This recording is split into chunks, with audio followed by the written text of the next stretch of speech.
ஹரஹர நம பார்வதி பதையே ஹரஹர மகாதேவா. தென்னாடுடைய சிவனே போற்றி, எந்நாட்டவர்க்கும் இறைவா போற்றி. காவாய் கடகத்திரளே போற்றி, கைலை மலையானே போற்றி போற்றி. அருள்மிகு உண்ணாமலை சமேத அண்ணாமலையார் திருவடிகள் போற்றி போற்றி. திருத்தணி முருகப்பெருமான் மலரடிகள் போற்றி போற்றி. அருள்மிகு சிவகாமி அம்பாள் சமேத அருள் ஜோதி நாதனே திருவடிகள் போற்றி போற்றி. அனைத்து அடியார்களுக்கும் திருவடி வணக்கம். குருவாழ்க குருவே துணை என்று சேக்கிழா பெருமான் திருவடிகள் போற்றி போற்றி. காழி பிள்ளையார் திருவடிகள் போற்றி போற்றி. திருச்சிற்றம்பலம்.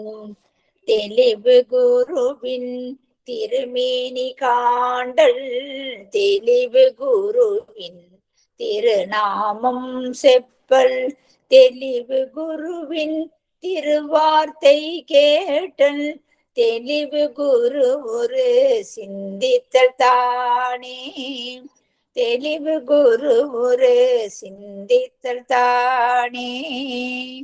திருச்சிற்றம்பலம். விமலா தேவி அம்மா விநாயகர் பாடல் பாடும். பாடுறேங்கம்மா. திருச்சிற்றம்பலம். பிடியதனொரு உமை கொடமிகு கரியது வழிகொடுதனதடி வழிபடும் அவரிட கடி கணபதி வர அருளினன் மிகு கொடை வடிவினர் பயில் வலி வளமுறையிடையே. நன்றிங்கம்மா. ஹேமாமாலினியம்மா நால்வர் துதிப்பாடு. ஹேமாமாலினியம்மா நால்வர் துதிப்பாடு. சிவாய நம. திருச்சிற்றம்பலம்.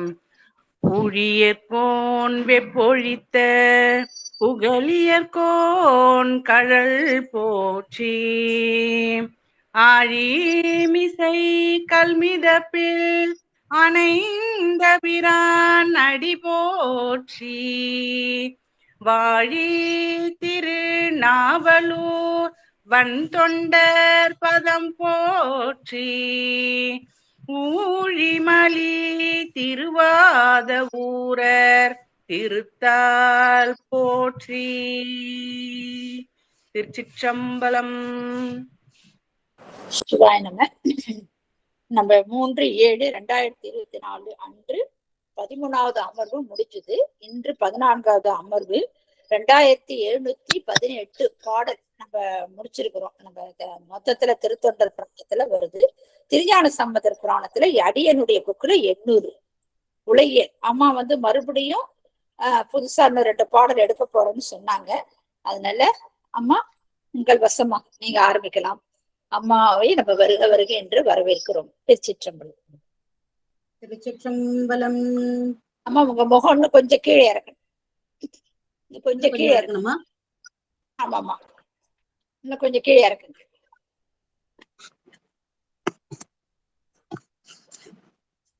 கரெக்டா இருக்கு.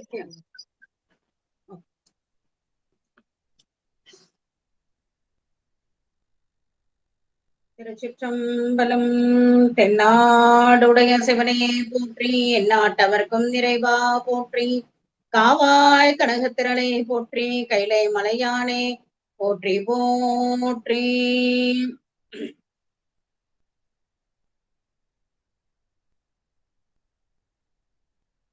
திருச்சிற்றம்பலம்.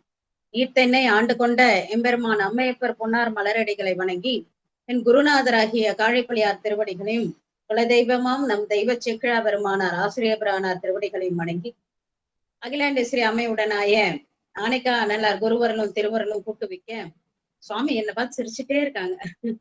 குருவரலும் திருவரலும் கூட்டுவிக்க நாம இந்த குழுமத்துல எம்பெருமான் திருஞான சம்பந்த மூர்த்தி நாயனார் புராணத்தை தொடர்ந்து சிந்தித்து கொண்டிருக்கோம். கொஞ்சம் விரிவாக சிந்தித்து போயிட்டு இருக்கோம். அதுல இன்றைய அமர்வுல நம்ம எங்க இருக்கோம்னா, வாழ்காந்தனர்ன்ற திருப்பாசுரம் சொல்ற அந்த பகுதிக்கு வந்திருக்கோம். பெருமானார் திரு அவதாரம் பண்ணி அவங்களோட திரு அவதார நோக்கமான மதுரை எம்பதிக்கு எழுந்தருள் பண்ண அந்த மடத்துக்கு சமணர்கள் தீ வச்சிடுறாங்க. அந்த தீய என்ன பண்றார் சுவாமி பையவே சென்று பாண்டியருக்காகவே அந்த தீய அனுப்பல. அவங்க வச்ச அந்த மந்திர தீய அனுப்பல. அவங்க வச்ச மந்திர தீய அவரு அத மடத்தை எரிக்க, அந்த மடத்தை எரிச்சதால அவருக்கு ஒரு கோபம் வருது. அந்த கோபத்தை கொஞ்சமா பையவே சென்று பாண்டியருக்கு ஆகவே அப்படின்னு சொல்லிட்டு அனுப்புறாங்க. அது வந்து மன்னனுக்கு வெப்பு நோயா போயிட்டு மாறுது. அப்புறம் நம்மளோட குலச்சிறை நாயனாரும் நம்மளோட வந்து அம்மையாராகிய மங்கையர்க்கரசி அம்மையாரும் இந்த தீ வந்து மற்றவர்களால தீராது, நம்மளோட பிள்ளை பெருமானார் அருநோக்கத்தால் மட்டுமே தீரும்ன்றத உணர வைக்கிறாங்க நம்மளோட ஆஹ் குண் பண்டியனாருக்கு.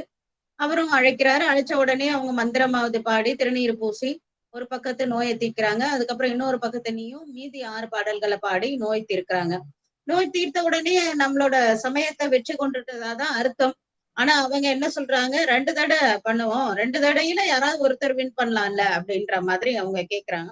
அப்போ அதுல மன்னருக்கு உடன்பாடு இல்லைனாலும் நம்மளோட குருநாதர் ஒத்துக்கிட்டதால புனல் அந்த முதல்ல நெருப்பை கூப்பிடுறாங்க. நெருப்பை கூப்பிட்டு அவங்க அந்த நெருப்புல வந்து இதை போடுறாங்க. அவங்க போட்டது நெருப்புல பதிகத்தை போடுறாங்க. அது இயல்பா எரிஞ்சுதான் போகணும். ஆனா நம்ம சுவாமி என்ன பண்றாங்க, அட்டமூர்த்தியான பெருமானோட அந்த வேள்வி தீயால அவரோட அக்னி தீயால போட்டதால இந்த மெய்ப்பொருள்ன்ற உயிர் வந்து அந்த உடம்போடு ஒற்றி இருந்த மாதிரி பொருந்தி அழகா பச்சையா இருந்தது. அப்ப அந்த வாதத்திலயும் நாம ஜெயிச்சோம். ஆனாலும் அவங்க வந்து 3 தடவை வந்தா, ஒரு தடவை நாங்க தோத்தா கூட பரவாயில்ல, யாராவது ஒரு தடவை ஜெயிச்சோன்ற நிம்மதியாவது எங்களுக்கு இருக்கும், அதனால இன்னொரு வாதம்ன்றாங்க. அப்ப நம்மளோட அமைச்சனார் சொல்றாரு, இதே மாதிரி 5, 7, 9 நீங்க போய்கிட்டே இருந்தா வேலைக்கு ஆகாது. அதனால நீங்க என்ன பண்ணணும், எதோட முடிக்கிறீங்க, இதுல தோத்தா என்ன பண்றது, இதுல தோற்றவர்கள் என்ன பண்ணதுன்னு போது அவங்களே நாங்க தோத்தா நாங்க கழுவுலேறோம்னு அவங்களே சொல்லிடுறாங்க. சொல்லிட்டு எல்லாரும் அப்போ அந்த வைகை ஆத்தங்கரைக்கு வராங்க. வைகை ஆத்துல வந்து நிறைய தண்ணி அடிச்சுட்டு ஓடுத பாக்குறோம். அதுல வந்து அவங்களோட ஏட்டை அவங்க போடுறாங்க. அத்தின்னு அத்தின்னு சொல்லிட்டு அவங்க ஏட்டை போட்டதுக்கு அப்புறம் அவங்க ஏத்த போடல. அப்போ அவங்க ஏட்ட போட்டுறாங்க. போட்டதுக்கு அப்புறம் அவங்கள நட்டாத்துல விட்டுட்டு அந்த ஏடு வந்து கடலை நோக்கி போயிடுது.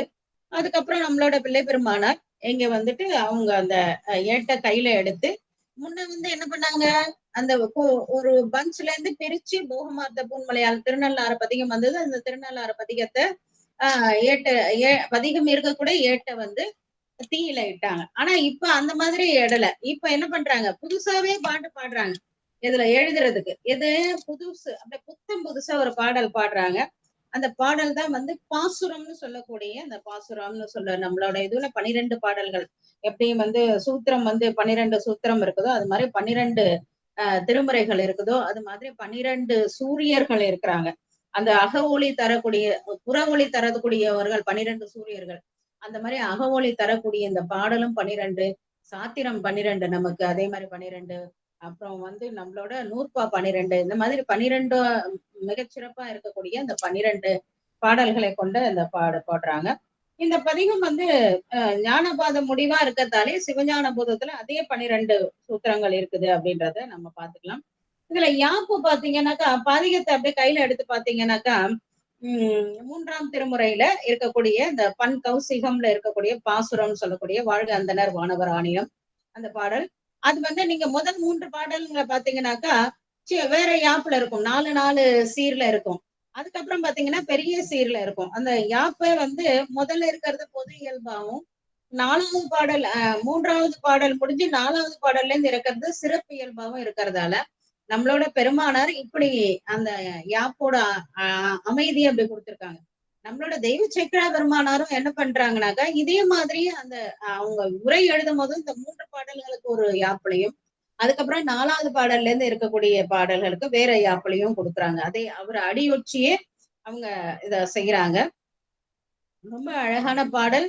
பாடல்ன்றத விட இதோட கருத்துக்களை பாத்தீங்கன்னா அவ்வளவு ஒரு கருத்து, அதோட சித்தாந்த கருத்து, அதோட சித்தாந்த முடிவு எல்லாமே இதுல நிறைய இருக்கு. பார்க்க போனா ஒரு 5, 6 வகுப்புகள் இந்த பாடல் மட்டுமே சிந்திக்கக்கூடிய அளவுக்கு இருக்குது. நம்ம எல்லாமே மேலோட்டமா தான் பார்த்துட்டு இருக்கதால இப்படி போயிட்டு இருக்கோம். இதுல முதல் பாடல் வந்து என்ன சொல்றாங்கன்னாக்கா, வாழ்க அந்தனர் வானவர் வாழ்க அந்தனர் வானவரானினம் வீழ்க தன் கோணல் வேந்தனம் ஓங்குக ஆழ்க தீயதெல்லாம் அரண்நாமமே சூழ்க வையகமும் துயர் தீர்கவே சூழ்க வையகமும் துயர் தீர்கவே இப்படி எடுக்கிறாங்க. இப்ப இந்த எந்த சூழ்நிலையிலனாக்கா நம்மளோட பெருமானார் இங்க சொல்றாங்க, பிள்ளையார் இங்க ஞானாசிரியரா இருக்கிறாங்க. பக்குவம் பெற்ற நம்ம முதல் பாடலே பார்த்தோம், பெரிய புராண பாடல இருவினையும் மற்ற துளையென நிற்றலால நம்மளோட பெருமானார் யாரு, மன்னர்களோட இருவினையும் ஒத்து அவர் ஒரு துளை மாதிரி சக்தி நிபாதம் பெற்று இருவினை ஒப்பு பெற்றவரா இருக்கிறார். அப்ப இருந்தாக்கா என்ன பண்ண போறாரு, சுவாமி தீட்சை தானே கொடுக்கணும். அதனால பிள்ளையாரே இங்க ஞான ஆசிரியா இருக்கிறாங்க. வைகை கரையே தீட்சா மண்டபமா இருக்கு. பாண்டியன் தான் அங்க பக்குவமுற்ற நன் மாணவகர். அந்த உணர்த்திய பொருள் என்னன்னா, இந்த பாடல உணர்த்திய பொருள் மெய்ஞானம். அதுல நம்ம அண்ணாமலை தேவாரத்துல கூட சொல்வாரு இல்லைங்களா, ஞான திரளாய் நின்ற பெருமான் நல்ல அடியார் மேல் ஊனைத்திரளை நீக்கும் அதுவும் உண்மை பொருள் போலுன்ற. அப்ப அடியார் மேல இருக்கக்கூடிய ஊனத்திரளை நீக்கிற யாருனாக்கா சிவபெருமான். அதே சிவபெருமான் என்னெல்லாம் செய்வாரோ அதுதான் நம்ம அடியார்கள் அறந்தத்திற்கும் அடியவர் மேனி மேல் சொல்றாரு. அடியார்களும் அதே தான் செய்வாங்க. பஞ்ச கிருத்தியங்களை நம்மளோட பெருமானார் நம்மளோட ஞான பிள்ளையாரும் செய்யறார். எப்படின்னாக்கா சுவாமிய அதிர்ஷ்டத்தை சுவாமி செய்யறாருன்னு சொல்றாரு, நான் செய்தேன்னு செய்யல. அப்ப அதனாலதான் சொல்லுவாங்க, கடவுள் இல்லைன்றவங்கள கூட நம்பிக்கையும் நான் கடவுள்னு சொல்றவனே நம்பாதேன்னுவாங்க. அது மாதிரி என்னன்னாக்கா இங்க செய்யறார் சாமியே பஞ்ச கிருத்தியங்கள் செய்து கொண்டுதான் இருக்கிறாங்க ஞான சம்பந்தர் நம்ம அருளாளர்கள். ஆனா அவங்க செய்ததா சொல்ல மாட்டாங்க, சுவாமி அவருங்க வழியா செய்ததாதான் சொல்லுவாங்க. அதுதான் நம்மளோட அருளாளர்கள். அதான் அப்ப இந்த நம்மளோட தேவாரம் மாதிரி ஞானத்திரளா நின்ற பெருமான் நல்ல அடியார் மேல் ஊனைத்திரளை நீக்கும் அதுவும் உண்மை போலும். அப்ப அந்த ஊனத்திரளை நீக்கிற வேலை யார் செய்யறாங்கன்னா இப்ப ஞானாசிரியராக நம்மளோட பிள்ளை பெருமானார் செய்யறாங்க. யாரோட ஊனத்திரளை நீக்கிறாங்க, நம்ம நல் மாணவராகிய பக்குவம் பெற்ற ஆன்மாவாகிய நம்மளோட மன்னனார் பாண்டிய மன்னனாரோட ஆன்மாவை சரி பண்றாங்க அப்படின்றத சொல்லி ரொம்ப அழகா சொல்றாங்க. இது மெய்மொழி பயன் உலகுக்கு உயிர்கள் யாவும். இதுல என்ன சொல்றாங்க, முதல்ல எடுத்தவனே வாழ்க அந்தனன்னு சொன்னாங்க. ஏன் அந்தனர்களை வாழ்த்தணும், அவங்க மட்டும் என்ன ஸ்பெஷல்னாக்கா அவங்கதான் என்ன பண்றாங்க, உலக நன்மை முன்னிட்டு இந்த அந்தணர்கள் வேள்விகள் செய்யறாங்க. அது அந்த வேள்வி செய்யறாங்க, பரார்த்த வேத வேள்விக்குரிய வைதிகர்களுக்கும் மத்த எதுவும் இல்லாம அந்தரன் சொல்றது என்னன்னாக்கா சிவபெருமான நிறுத்தி சங்கரருக்கு முன் சங்கரருக்கான சிவ வேள்விகளை செய்யக்கூடியவர்களை சொல்றாங்க. வானவர் அப்படின்னு அடுத்தது சொல்றாங்க, வாழ்க அந்தனர் வாழ்க வானவர் எடுத்துக்கணும். அதை சரி, ஏன் வானவர்களை வாழ்த்தணும், இவங்க என்னதான் வேள்வி செய்தாலும் அந்த வேள்வியை கொண்டு போய் சிவபெருமானார்ட்ட கொடுக்கறது இந்த வானவர்கள் தேவர்கள்ன்றதால வாழ்க அந்தனர். அடுத்து வாழ்க வானவர். வாழ்க ஆணீனம். ஆணீனத்தை எதுக்கு வாழ்த்துறாங்க, பஞ்சகவியம் இந்த எல்லாத்துக்கும் முடிந்த முடிவா இருக்கக்கூடிய திருநீற்று பொருளை கொடுக்கறதால வாழ்க ஆணீனம் சொல்லிட்டாங்க. சரி, வேள்வி செய்தாச்சு. வேள்வியில நீரின்றி அமையாத உலகு, அப்ப வேள்வியை செய்தாச்சு. வேள்விக்கு அப்புறம் என்ன வேணும், வேள்வியின் பயனா இருக்கிறது தன் புனல், அதாவது மழை. அதனால வீழ்க தன் புனல். அப்ப வேள்வி சரியா செய்தா என்ன பண்ணணும், மழை சரியான நேரத்துல வரணும். அப்ப வீழ்க தன் புனல்னு சொன்னாங்க. அடுத்தது வேந்தனம் ஓங்குக. அப்ப நல்ல விளைச்சல் இருந்ததுன்னா, நல்ல வளம் இருந்ததுன்னா வேந்தன் வளருவார். அப்போ வேந்தன் நன்முறையில இருந்தா ஆழ்க தீயது, எல்லா தீயதும் போயிடும். அதுக்கப்புறம் என்ன, தீயதெல்லாம் போனதுக்கு அப்புறம் நல்லதுதான், நல்லோர் நாமம் நமச்சிவாயவன்னு அரண்நாமமே எல்லா இடத்துலயும் இருக்கணும். அதுக்கப்புறம் வையகம் துயர் தீர்வு, இவங்கதான் சைவர்கள் மட்டும்தான் நல்லா இருக்கணும் அப்படின்னு இல்லாம வாழ்கன்னு ஆரம்பிச்சதால எல்லா இந்த உலகத்துல இருக்க அனைத்து பேரும் என்ன பண்ணணும், நல்லா இருக்கணும் அப்படின்னு சொல்றது அழகா சொல்றாங்க. வேள்வியின் நற்பயன் விழிப்புணர்ன்றதால வீழ்க தன்புணன்றாங்க.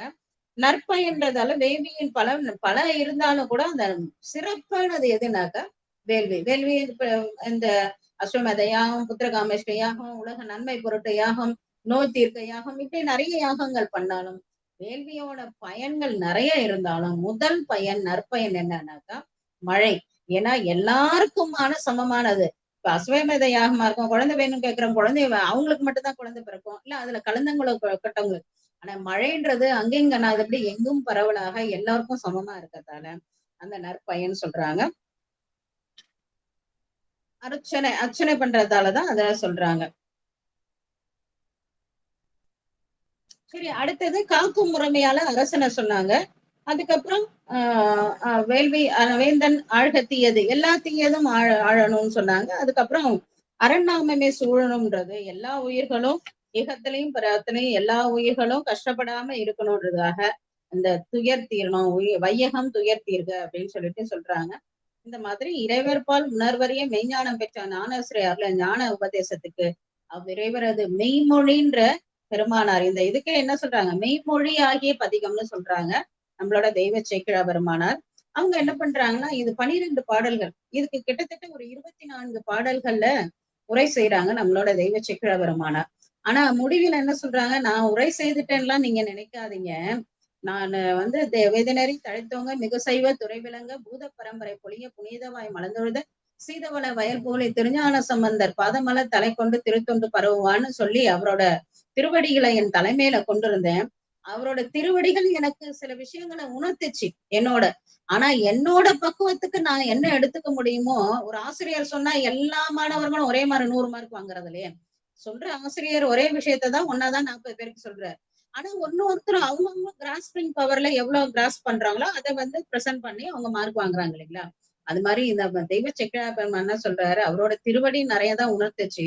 ஆனா என்னோட பக்குவத்தின் காரணமா இவ்வளவுதான் என்னால எடுத்துக்க முடிஞ்சது, அதை இவ்வளவுதான் உங்களுக்கு கொடுத்தேன். என்ன ஒழிய நான் அவரோட திருவடி வணங்கினேனே ஒழிய நான் உரை சொல்லலைன்னு அவங்க சொல்லிடுறாங்க. இந்த உரைக்கு நம்மளோட சிக்கேஸ் ஐயா வந்து அவங்க வந்து ஒரு 30-40 பக்கங்கள்ல உரை எழுதுறாங்க. இப்ப வந்து முதல் பாடலுக்கான நம்ம தெய்வ சேக்கிழா பெருமான் உரை, அதுக்கப்புறம் சிக்கேஸ் ஐயாவோட உரை, அதுக்கப்புறம் நான் என்னோட வாக்குல சொல்றேன். அப்போ கிட்டத்தட்ட 4 பேரோட உரை வந்து உங்களுக்கு வருது. அதனால கொஞ்சம் யாரு சொன்னது அப்படின்ற ஒரு தெளிவில்லாம இருந்தா குறிச்சு வச்சுக்கோங்க. கடைசியா என்கிட்ட கேள்வி கேளுங்க, கண்டிப்பா அதுக்கான விளக்கத்தை நான் சொல்றேன். ஏன்னா நேரடி வகுப்புனா நம்மளுக்கு இது இன்னும் கொஞ்சம் ஈஸியா இருந்திருக்கும். இந்த பகுதி இந்த ஆன்லைன்ல இருக்கிறதால சொல்றேன். உங்களோட பென்சிலால உங்க நோட்ல என்ன சந்தேகம் இருந்தாலும் குறிச்சு வைங்க, நான் திரும்ப உங்களுக்கு விளக்க கடமைப்பட்டிருக்கேன்.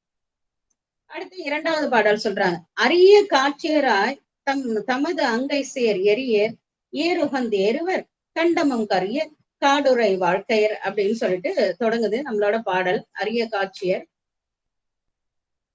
அரிய காட்சியராய் தமதங்கை சேர் எரியர் ஏறுகந்து ஏறுவர் கண்டமும் கரியர் அப்படின்னு சொல்லிட்டு ஒண்ணு சொல்றாங்க. முதல்ல அரிய காட்சியர்னு ஒண்ணு சொல்றாங்க, 2வது தமது அங்கை சேர் எரியன்னு 2 சொல்றாங்க, ஏறுகந்து ஏறுவர் 3 சொல்றாங்க, கண்டமும் கரியர்னு சொல்லிட்டாங்க. 5வது என்ன சொல்றாங்க, காடுரை வாழ்க்கையர்னு சொல்றாங்க.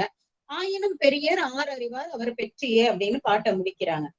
அரிய காட்சியர் நீங்க ஏன் சொல்றாங்க? முதல்ல எடுத்த உடனே நம்மளோட தெய்வ சேக்கிழா பெருமான் என்ன சொன்னாங்க, உலகெல்லாம் உணர்ந்து ஓதற்கரியவன். நம்ம என்ன பண்ணோம், புத்தகத்தை எடுத்து மூடி வச்சுட்டு கிளம்பிடும். உலகெல்லாம் உணர்ந்து ஓதற்கரியவன் படிக்க முடியாத, அப்புறம் எப்படி படிக்கிறதுனாக்கா, இரு பேர்பட்டவர் தான். ஆனா அவருக்கு வந்து இந்த ஒரு ஊருக்கு போகணும்னு வச்சுக்கோங்களேன். இப்போ ஒரு ஊர் எங்கேயோ இருக்குது, குற்றாலம் இருக்குன்னு வச்சுக்கோங்க. குற்றாலம் எந்த பக்கம் இருக்குது, குற்றாலம் ரொம்ப தூரமா இருக்கு அப்படின்னா நம்ம அப்படியே நிறுத்திட்டாங்கன்னு நிறுத்திடலாம். ஆனா அந்த குற்றாலம் எங்க இருக்குது, அதுக்கு வந்து ட்ரெயின் இருக்கு, பஸ் இருக்கு, அதுல பஸ்ல போனா கிட்டக்க போயிடலாம், ட்ரெயின்ல போனா இப்படி போலாம், திருநெல்வேலி போயிட்டு அங்க இருந்து தென்காசி போய் தென்காசில இருந்து குற்றாலம் போலாம், இல்ல குற்றாலத்துக்கே இப்ப இதெல்லாம் தெரிஞ்சுக்கும் போது தடங்களை தெரிஞ்சுக்கணும். தெரிஞ்சதுக்கு அப்புறம் நம்மளால போக முடியும். முதல்ல குற்றாலம் எங்க இருக்குன்னே தெரியாதப்ப அது உண்மை தெரியாத விஷயம். அதுதான் சுவாமி வந்து உலகெல்லாம் இழந்து ஓதற்கரியவர் அரிய காட்சியர்னு சொல்லும் போது அந்த சொரூப இலக்கணத்தை சொல்றாங்க. சுவாமி யாராலும் பார்க்க முடியாது, ஆனா சொரூப இலக்கணத்துல அப்ப தடத்த இலக்கணம் சுவாமி என்ன பண்றாரு, கற்பனை கடந்த சோதி கருணைய உருவமாகி ஒரு ஒரு திருமேனி கொண்டு நமக்காக வந்து அருள் பண்றாங்க. அப்ப அந்த திருமேனிய சொல்றாங்க. அததான் நம்மளோட பெருமானாரும் சொன்னாங்க, காழிப்பிள்ளையாரும் தோடுடைய செவியன் விடையேறியோர் தூவன் மதிசூடி காடுடைய சுடலை பொடி பூசியன் உள்ளம் கவர் கல்வன் அப்படின்னு அவங்களோட அடையாளங்களை சொல்லி இந்த சாமி தான் என்ன ஆட்கொண்டாரு அப்படின்றாங்க. அதே மாதிரிதான் உலகெல்லாம் உணர்ந்து ஓதற்கரியவன் நம்மளோட தெய்வ சேக்கிழா பெருமானார் சொன்னாலும் கூட அடுத்தது என்ன சொல்றாங்க, உலகெல்லாம் உணர்ந்து ஓதற்கரியவன் நிலவுலாவிய நீள்மலி வேதியன் அழகில் சோதியன் அம்பலத்து ஆடுவான். அப்பேற்பட்ட பெருமானா இங்க வந்து அம்பலத்துல ஆடுகிறான், அம்பலத்து ஆடுவான் மலச்சிலம்படி வாழ்த்தி வணங்குவான் அப்படின்னு சொல்லிட்டு சொல்றாங்க. அப்போ அதையேதான் இங்க அரிய காட்சியர். அப்ப அவரை பார்க்கவே முடியாது அப்படின்னாலே நீங்க நம்ம பொதுவா என்ன பண்ணணும், எழுந்து போயிடுவோம். ஆனா குருநாதர் என்ன சொல்ல, இங்க வா, அரிய காட்சியர் தான், அவருக்கு ஒரு தடத்தை இலக்கணம் சொல்றேன், எப்படி அவர் எப்படி இருப்பாருன்றத சொல்றேன். தமது அங்கை சேர் எரியர் கையில என்ன பண்றாரு, அங்கையில கையில எரின்ற கூடிய எரியை வைத்து கொண்டிருக்கிறார் அப்படின்னு சொல்றாரு. அப்ப அரிய காட்சியர்னாக்கா காட்சியர் தான், ஆனா எப்பேற்பட்டவரு, குற்றாலம் தூரம் தான், ஆனா பஸ்லயோ ட்ரெயின்லயோ போகலாம் அப்படின்றோம் இல்லையா. அதே மாதிரி அரிய காட்சியர் தான், ஆனா பதிஞானம் ஒன்றால் காணப்படும். பசு ஞானம் பாச ஞானத்தால பார்க்க முடியாது, ஆனா பதிஞானத்தால பார்க்க முடியும், இறைவனை அடைய முடியும் அப்படின்றாங்க. அப்ப அதுல ஒரு கஷ்டம்தான், ஆனா இப்படி கொடுக்கலாம் அப்படின்னு சொல்றாங்க. அதான் இந்திரிய காட்சி, மானத காட்சி, தன்வேதன காட்சின்னு 3 காட்சி இருக்கு. அதாலலாம் பார்க்க முடியாது. ஆனா யோக காட்சின்னு ஒரு 4வது காட்சி இருக்கு, அந்த யோக காட்சியில காணலாம் அப்படின்றத சொல்றாங்க. இந்திரியம்னா நம்மளோட பொறிப்புலன்கள், அதால பார்க்க முடியுமா, மானத காட்சியால பார்க்க முடியுமா, தன்வேதனை காட்சியால பார்க்க முடியுமானா கண்டிப்பா முடியாது. ஆனா இதெல்லாம் தாண்டி ஒருவாறு தென்னிலா மலர்ந்த வேணிய திருநடம் கும்பிடப்பட்டு மண்ணில விந்த அப்ப சொல்றாருல, 5 பேரறிவும் 5 பேரறிவும் கண்களை கொண்ட அளப்பரம் கரணங்கள் 4ம் சிந்தையை கொள்ள திருந்து சாத்வீகமாக 3 குணங்கள்ல சாத்வீகம் மட்டுமே இருக்கும் பொழுது பார்த்தாருன்னு சொல்றாங்களே, அதுதான் என்னது யோக காட்சி. அந்த யோகத்துல பார்க்க முடியக்கூடிய பெருமானார். அரிய காட்சின்னா பயந்துக்க வேண்டாம், வாங்க நம்ம பார்க்க முடியும் அப்படின்னு சொல்றாங்க. எப்படி இருப்பாரு, சரி இப்ப சொல்றாங்க. எரியன்னா கையில எரியாகிய அவரோட அங்கத்தை எப்படி தோடுடைய செவின்னு அங்க செவிய சொன்னாரோ, அதே மாதிரி இங்க கையில இருக்கக்கூடிய அங்கத்துல இருக்கக்கூடிய அந்த சங்காரம், அதாவது என்னது, அங்கினா வன்னி, அங்கி, நெருப்பு, தீ, அக்கினி, இது எல்லாமே நெருப்பை குறிக்கக்கூடியது. சுவாமியே அக்கினிய கையில கொண்டிருக்கானா, மாசங்கார காலத்துல அவர் தான் சங்காரத்தை குறிக்கக்கூடியவர் அப்படின்றதுக்காக அந்த அந்த பெருமானார் என்ன பண்றாரு, அங்க கையில தீய வச்சு கொண்டு இருக்கிறாரு. அரிய அந்த கையில் அங்கை சேர் எரியர் அப்படின்னு சொல்றாங்க.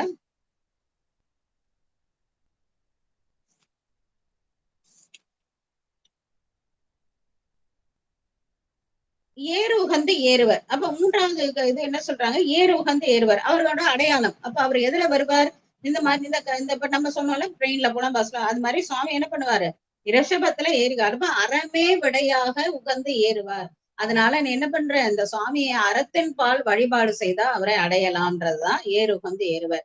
கண்டமும் கரியர், அவரோட பெருங்கருணை. அதாவது ஒரு காலத்துல இந்த தேவர்கள்லாம் பார்க்கடலை களையும் போது எழுந்த அந்த நஞ்ச தன் கண்டத்துல அடக்கி கொண்டு இந்த உலகத்துல தேவர்களை மட்டும் இல்லாம இந்த அண்டத்துல இருக்க அத்தனை பேர்களையும் காப்பாற்றிய பெருமானார். அதனால கருணையே உருவமான பெருமானார். அதான் கண்டமும் கரியர் அப்படின்றார். அப்ப காடுரை வாழ்க்கையர் அப்படின்னாக்கா அவர் எங்க இருப்பாருனாக்கா காட்டுல இருப்பவர், காடுரை வாழ்க்கையர் அப்படின்றத அழகா கொடுக்குறாங்க. அப்ப இந்த எண்ணத்துல வருவார், எப்படி வருவார், இந்த எல்லாத்தையும் ஒண்ணு ஒண்ணா அவங்க சொல்லிக்கிட்டே வராங்க. ஆயினும் பெரியார் அப்படின்றாங்க. என்ன இந்த பெரியார், எவ்வளவு பெரியவர் அப்படின்னா, இதுக்குதான் நம்ம என்ன பண்றோம், திருவாசகத்துல அண்ட பகுதின்னு உண்ட பிறக்கும் அனப்பெருங்கருணை வளப்பெரும் காட்சி அதுல பாக்குறோம். ஏன்னாக்கா அங்க இருக்கக்கூடிய அந்த அண்டங்கள்லாம் அவ்வளவு பெரிய அண்டங்கள்.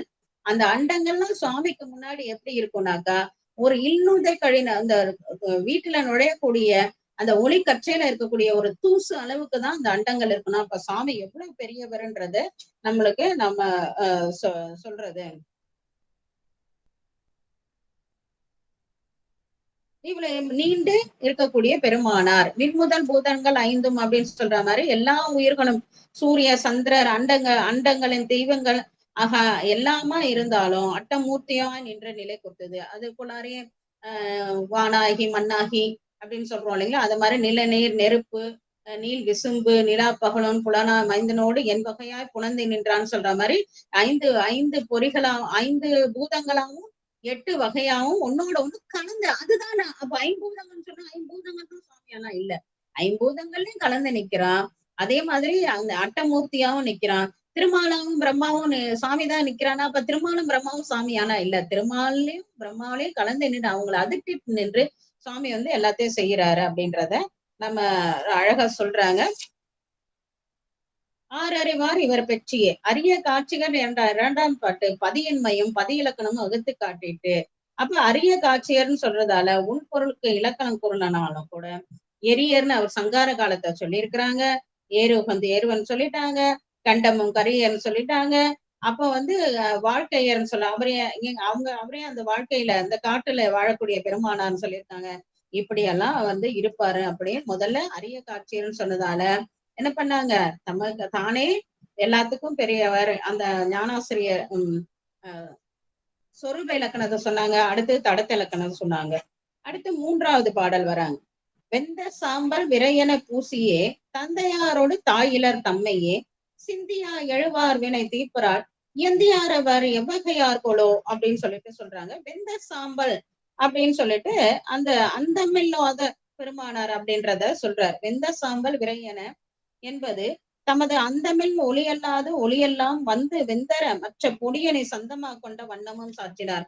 அப்போ அந்த சங்காரம் முன்ன பார்த்தது சங்கார காலத்துல தீ வச்சிருக்காரு, அவர் தான் சங்கார பெருமானம். அந்த சங்கார காலத்துல என்ன நடக்கும்னு சொல்றாரு. என்ன பண்றாரு, இந்த உலகமே அழிந்து பட்டு இல்ல, அவர் வந்து என்ன ஒடுக்குறார். ஒடுக்குனதுக்கு அப்புறம் அந்த என்னமா இருக்கும், எல்லாமே சாம்பல் ஆயிடும். உலகத்துல இருக்க ஐம்பூதங்கள் நாம எல்லாமே அண்டங்கள் எல்லாம் சாம்பல் ஆயிடும். அதுக்கப்புறம் பிரம்மன், அதுக்கப்புறம் திருமால், அதுக்கப்புறம் சக்தியை வந்து ஒடுக்கிடுவார். அப்ப இது எல்லாம் சாம்பல் ஆனதுக்கு அப்புறம் அந்த சாம்பலை என்ன பண்ணுவாரு, விரைனாக்க வாசனை திரவியமா இருக்கும். நம்ம சந்தனம் எல்லாம் பூசிக்கிறோம் இல்லைங்களா, வாசனை திரவியம். அது மாதிரி என்ன பண்றாங்க, அந்த ஒளியற்ற பொருள்கள் அத்தனை, அதனால சுவாமிக்கு பரஞ்சோதின்னு பேரு. பரஞ்சோதினா என்றைக்குமே ஒளி குன்றாதது. அப்ப எல்லா ஒளியும் அணிந்ததுக்கு அப்புறம் சிவ ஒளி மாத்திரம்தான் இருக்கும். சிவ ஒளி அல்லாத ஒளி பொருள்கள் அத்தனையும் அந்த சங்காரம் பண்ணதுக்கு அப்புறம் சிருட்டி கிரமத்துல வெந்து நீராகி, நீர்னா திருநீர் ஆனதுக்கு அப்புறம் அந்த பொடியை என்ன பண்ணுவார், சாமி வந்து சாந்தமா சாந்தம் வெந்நீரென பூசி வெள்ளம் சடை வைத்தவர்ன்றோம் இல்லைங்களா, அந்த மாதிரி பூசுவதும் வெந்நீர் அப்படின்ற மாதிரி சுவாமி அந்த திருநீரை பூசுவார். எந்த சாம்பல்னாக்கா அந்த சிவபொலி அல்லாத அனைத்தையும் எடுத்து அந்த சாம்பலை சுவாமி பூசிப்பாராமா. தமக்கு தந்தைய தாயிலன்னு ஒரு வார்த்தை சொன்னாருன்னா அது ஏன் அப்படி சொன்னாரு?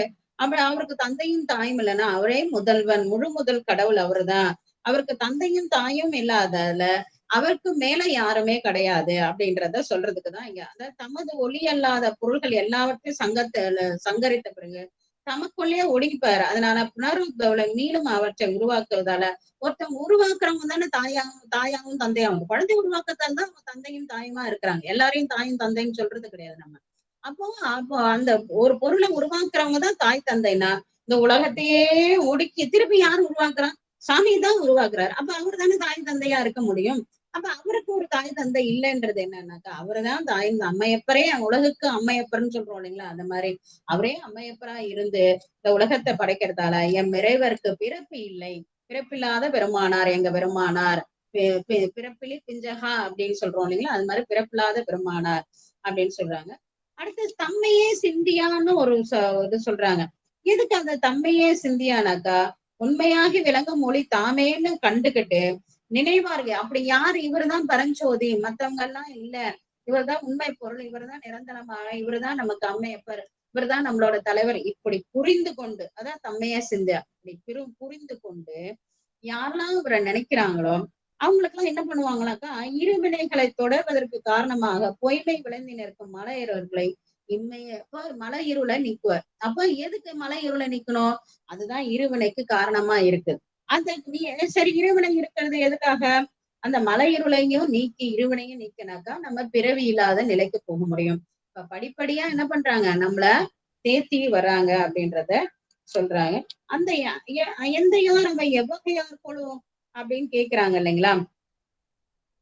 வேறு எந்த பொருளை பற்றும் சொற்பகுதியில் உள்ள அனாதிமுத்த சித்திருவாகிய சிவபெருமானே எவ்வகை மொழிகளாலும் சொல்லப்படாதது. இவரை யாரால சொல்ல முடியும், அதெல்லாம் சொல்ல முடியாது, அதனால அப்படின்னு சொல்லிட்டு எதுவும் சொல்ல முடியாது அப்படின்னு சொல்லி என்ன சொல்றாங்கன்னா, கடைசியா ஒரு வார்த்தை, அந்த வார்த்தையை நல்லா அண்டர்லைன் பண்ணிங்க.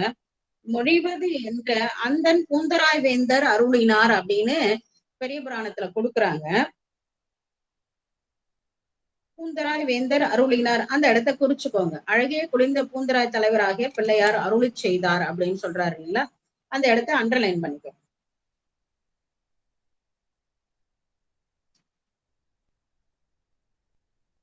அப்ப இந்த பாடலோட மொத்தமா நம்ம இந்த பாடல என்ன பண்ணுவோம்னா, சோதிய சுடரே அந்த நம்பர் மட்டும் சொல்லுங்கம்மா, எந்த பாடல் வரி? பாடல் வரி அந்தன் கூந்தலை வேந்தர் அருளிலார் அப்படிதான் பாடல் வரி.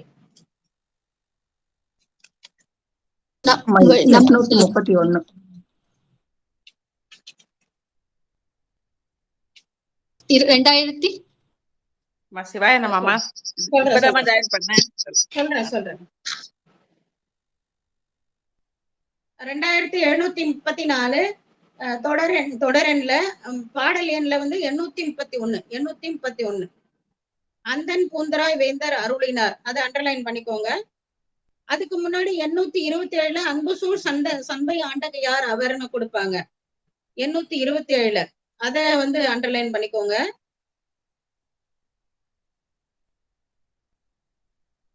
அம்மா 827 எந்த லைனுங்கம்மா? 4வது வரி 4. அதே மாதிரி 824 4வது வரியா அண்டர்லைன் பண்ணிக்கோங்க. அம்மா திருச்சிற்றம்பலங்கம்மா, தொடர் எண்ல சொல்லுங்கம்மா. 2700 சொல்றேன் இவங்களை முடிச்சுட்டு உங்களுக்கு வரேன். 824 4வது வரி, 827 4வது வரி, 831 4வது வரி. சரிங்களா? இப்போ தொடரெண்ல இருக்கவங்க அண்டர்லைன் பண்ணிக்கோங்க. 2727 4வது வரி முன்னர் ஞான சம்பந்தர் மொழிந்தனர்ன்றது வரி. 2727.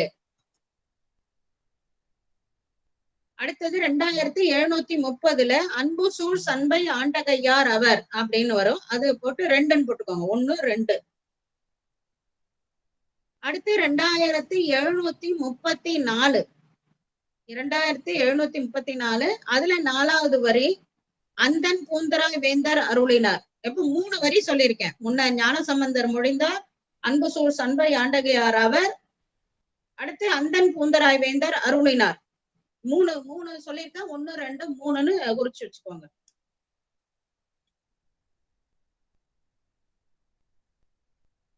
அப்ப அந்த தம்மையே சிந்தியார் வழின்னு சொல்லிட்டாங்க இல்லையா? அப்ப சிந்திக்கிறதுன்றது என்னது?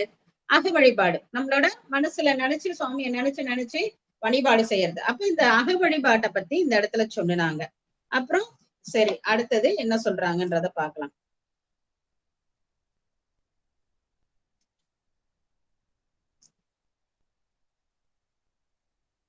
ஆதி ஆட்பாளவர்க்கு அருளும் திறம் நாதன் மாட்சிமை. இது பாட்டை சொல்லிடுவோம்.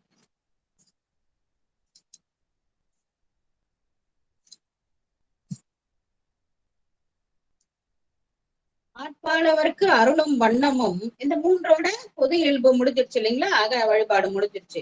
அடுத்தது ஆட்பாளவர்க்கு அருளும் வண்ணமும் ஆதி மாண்பும் கேட்பான் புகில் அளவில்லை இழக்க வேண்டா கோட்பாளனவும் வினையும் குருகாமை எந்தை தாட்பால் வணங்கி தலை நின்று அவை கேட்கத்தக்கார். இது வந்து 4வது பாடலா வருது உங்களுக்கு. இனி பெரிய புராணத்துக்கு வந்துருங்க. ஆதி ஆட்பாளவர்க்கு அருளும் திறன் நாதன் மாட்சிமை கேட்க நவிழுந்தால் போதும் எல்லை உழைப்பில ஆதலில் யாதும் ஆராய்ச்சி இல்லையாம் என்றதான். சரி, ஏன் ஆட்பாளவருக்கு அருளும் வண்ணம் அப்படின்னு சொல்லிட்டு சொல்றாருனாக்கா, ஆட்பட்டவங்களுக்கு எல்லாம் அருள் கொடுத்துட்டு இருக்கிறாரு சிவபெருமான். அதெல்லாம் எப்படி ஏது ஏன் அவருக்கு இப்ப இவரு என்ன சிறுத்தொண்ட நாயனார் மலைக்கு போயிட்டு ஒரு ஒரு சாமி தானே அவர் போய் எதுக்கு வந்து பிள்ளைக்கறிய கேட்கணும்? அப்போ ஒரு இயற்பகை நாயனார் இல்லத்துக்கு போயிட்டு எதுக்கு மனைவிய கேட்கணும்? எதுக்கு வந்துட்டு கோமணம் பாவம் திருநீலகண்டத்துக்கு போயினா ரொம்ப இல்லாதவர், அவர் வீட்டுல போய் ஒரு ஒரு ஓட்டை கொடுத்துட்டு அவர் கொடுக்குற ஓடை வாங்கி, அப்ப இதெல்லாம் நம்ம கேட்கிறோம் இல்லைங்களா? ஆனா கேட்கறத வந்து கேளுங்கன்னு சொல்றாரு. என்ன சொல்ற? கேட்கறது வேணாம்னு சொல்லல, கேளுங்க, கேட்டு என்னெல்லாம் நல்லது இருக்கோ அதெல்லாம் தெரிஞ்சுக்கோங்க. ஆனா போட்டு கலந்துகிட்டே இருக்க வேண்டாம் அப்படின்னு சொல்லிட்டு சொல்றாங்க. என்ன சொல்றாங்க? கேட்க வேண்டாம். அதான் ஆட்பாளவருக்கு அருளும் திறன் நாதன் மாட்சிமை கேட்க. அப்ப ஏன் அவங்க இல்லத்துக்கு அப்படி போனாரு? எதுக்கு இப்படி போனாருனாக்கா, அப்ப நீங்க கேட்டீங்கன்னாக்கா நாங்க என்ன சொல்றோம்? ஆமா, அவரோட வினைகள்லாம் இளையான்குடி மாறனாயினாரு எல்லா வினைகளும் ஒத்து இருந்தது. அந்த பாச வேறு பழிப்பார் போல இலையெல்லாம் பறிச்சாரு. அவரோட வீட்டை வந்து இருவினை ஒப்பு வர்றதுக்கு வீட்டையே அறுத்து இது பண்ணார். இப்ப இதெல்லாம் சொல்றோம் இல்லைங்களா? அதெல்லாம் சொல்லி கேட்டு புரிஞ்சுக்கோங்க, புரிஞ்சு தெளிஞ்சுக்கோங்க. ஆனா வாதம் பண்ணாதீங்க அப்படின்னு சொல்றாரு. அப்ப ஆட்பாளவருக்கு அருளும் திறன் நாதன்னா சுவாமி. சுவாமியோட மாட்சிமை அவரோட பெருமையை கேட்டாக்கா சொல்லுங்க. ஒருத்தர் சொல்லுவாங்க, சாந்தாமாட்ட போய் கேள்வி கேட்டீங்கன்னா அவங்க சொல்லுவாங்க. நவிலுங்கால் ஊதும் எல்லை உழைப்புல அவங்க எவ்வளவு தூரம் சொல்ல முடியும்? எனக்கு எவ்வளவு தூரம் பெருமானார் உணர்த்துறாரோ அவ்வளவு தூரம் தான் சொல்ல முடியும். நான் சுவாமியே என்ன பண்ணாருன்றத சொல்ல முடியுமோ? சொல்ல முடியாது. அதையும் தெரிஞ்சுக்கத்தான் முடியுமானாக்கா அந்த தெரிஞ்சுக்கவும் முடியாது. அதனால எல்லாத்தையும் ஒரு அளவோட தெரிஞ்சுக்கணுங்கிற அளவோட நீங்க எல்லாத்தையும் கேட்டுக்கோங்க. ஆனா அதை ஆராய்ச்சி பண்ணிக்கிட்டே இருக்கக்கூடாது அப்படின்றத ரொம்ப அழகா சொல்றாங்க. என்ன சொல்றாங்க? ஆத்மாளவருக்கு அருளும் திறன் நாதன் மாட்சிமை பெருமானோட பெருமைகளை கேட்கும் போது ஒருத்தவங்க சொல்லுவாங்க. நீங்க கேள்வி கேட்டீங்கன்னா அவங்க சொல்லுவாங்க, நவலிங்கால் ஊதும் மல்லை உழப்பில ஆதுன. அத முழுசா சொல்ல முடியாது. இறைவன் அருளை முழுசா யாராலையும் சொல்ல முடியுமா? சிக்கழ பெருமானங்க என்ன சொல்றாரு? கடல் நீரை நாய் நக்கி குடிக்கிற மாதிரிதான் நான் பெரிய புராணத்தை சொல்ல வர்றது. அப்ப அத ஓரளவுக்கு தான் சொல்ல முடியும். அந்த சொன்னா நீங்க அதை புரிஞ்சுக்கோங்க. ஆனா எவ்வகையாலும் ஆராய்ச்சி தன்மையை செய்யாதீங்க. ஆராய்ச்சி செய்ய முடியாது, பிஹெச்டி பண்ணாதீங்க. அதனால உங்களுக்கு ஒண்ணும் ஆக போறது கிடையாது அப்படின்னு சொல்றாங்க. அன்னவா அப்படி ஆதியார் தாளடைந்த. அப்ப எப்படிதான் அதை கேட்கறது அப்படின்னாக்கா, அன்னவாதலின் அப்படின்னா என்ன சொல்ல வர்றாருனா நம்மளோட ஞானசம்பந்தர் ஆதியா தாளடைந்து இன்னதை கேட்டதை ஏற்ற கோட்பாலமும் முன்னை வல்வினையும் முடிவெய்தும் அத்தன்மையாக. அப்ப ஏன் இதை நீங்க இதெல்லாம் தெரிஞ்சுக்க வேண்டாம், இதெல்லாம் கேட்க வேண்டாம்னாக்கா கேட்கதான் சொல்றோம். அப்படின்னா என்ன சொல்றோம்னா இதெல்லாம் என்ன பண்றது இப்படி சொன்னா நாங்க அப்ப எதுவுமே கேள்வியே கேட்க கூடாதான்னு நீங்க ஒரு கேள்வி கேட்டீங்கன்னாக்கா அதுக்கு ஞானசம்பந்தர் சொன்னதுக்கு நம்ம தெய்வ செக்கிழா பெருமான் பதில் சொல்றாங்க. நீங்க கேள்வி கேட்க கூடாதுன்னு சொல்லல அண்ணா, அதுல அப்படி இல்ல. ஆதியா தாளடைந்து இன்ன கேட்க ஏற்ற கோள்பாலவும் முன்னை வல்வனையும் முடிவெய்தும் அத்தன்மை யாருக்கு என்றன. அப்போ அப்படியெல்லாம் இல்ல, நீங்க கேட்டுக்கோங்க, உரை கேளுங்க. மேலுண்டு வினையில குழுமத்துல ஈசன் குழுமத்துல உங்களுக்கு பெரிய புராண உரை வைப்பாங்க. அதுல ஒரு அம்மா சொல்லுவாங்க. அதை நீங்க கேட்டு தெரிஞ்சுக்கோங்க. கேட்டு தெரிஞ்சுக்கிட்டா எப்படி தெரிஞ்சுக்கணும்னாக்கா தெய்வ செக்கிழா பெருமான் திருவடிகளையும் நம்மளோட குருநாதராகிய நம்ம காழிப்பிள்ளையாரோட திருவடிகளும் தலைமையில வச்சு நீங்க கேட்கும் போது அவங்க சொல்றதெல்லாம் உங்களுக்கு புரியும். அதான் சொல்றாரு. ஆதியார் தாளடைந்து சிவபெருமானால தாளடைந்துன்னு ஞானச பிள்ளையார் சொல்றாரு. செக்கிழா பெருமான்னு குருநாதனோட தாளடைந்துன்னு சொல்றாரு. நான் சொல்றேன், தெய்வ செக்கிழா பெருமானாரும் குருநாதராகிய ஞான பிள்ளையாரும் சிவபெருமான் திருவடிகளையும் மூவர் திருவடிகளையும் உங்க தலைமையில வச்சு கேட்கும் பொழுது முன்னை வல்வினை எல்லாம் இதுல என்ன நடக்கும்னா உங்களோட வல்வினைகள் எல்லாம் முடிவுக்கு வந்துரும். அத்தன்மை யாருக்கு யார் கேட்கிறாங்களோ அவங்களுக்கு இந்த வல்வினைகள்லாம் முடிவுக்கு வந்துரும் அப்படின்ற சண்பை காவலர்ன்றாரு. அத 4 குறிச்சுக்கோங்க. இந்த வரியை 4ன்னு போட்டு குறிச்சுக்கோங்க. சண்பை காவலர் என்றனர் சண்பை காவலர் அப்படின்றார். ஏற்ற கோல்பாலவும் அப்படின்னாக்கா அனாதியை பற்றி கொண்ட மூலமலம் ஆகிய ஆணவம் அதோட சக்தி. அதுதானே விதை, மூலமலம் தானே விதை. அதுதானே மரமாகி ஆலமரமாகி நம்மளால வெட்ட முடியாத இருக்குது. எல்லா வினைகளுக்கும் காரணமா இருக்கு அந்த அதனாலதான் முதல் பாடலே தொல்வினை தீர்த்தல் எளிதாமே அப்படின்னு பாடினாங்க. அந்த மூலமலம் தான் எல்லாத்துக்கும் காரணம்ன்றதால அது வெட்டுறாங்க. எடுத்த உடனே நம்மளோட நம்மளோட ஞான பிள்ளையார் என்ன பண்ணாங்க? முதல் பாடல் தோடுடைய செவியன்லயே தொல்வினை தீர்தல் எளிதாமேன்னு சொல்றாங்க. அப்ப இந்த பாட்டை நம்ம இறைவனோட திருவடியும் நம்ம காழிப்பிள்ளையாரோட திருவடியும் நம்மளோட தெய்வ செக்கிழா பெருமான் திருவடியும் தலைமையில வச்சு கேட்கும் போது நம்மளோட மூலமலம் அற்று போகும். அதை எப்படி கேட்கணுமா? அவங்களோட திருவடியில தலையை வச்சு நம்ம கேட்கணும் அப்படின்னு சொல்றாங்க. மண்ணும் அப்படின்னு சொல்லிட்டு இந்த பாடலுக்கு விளக்கம் கொடுக்குறாங்க. அடுத்த பாடலுக்கு வாங்க.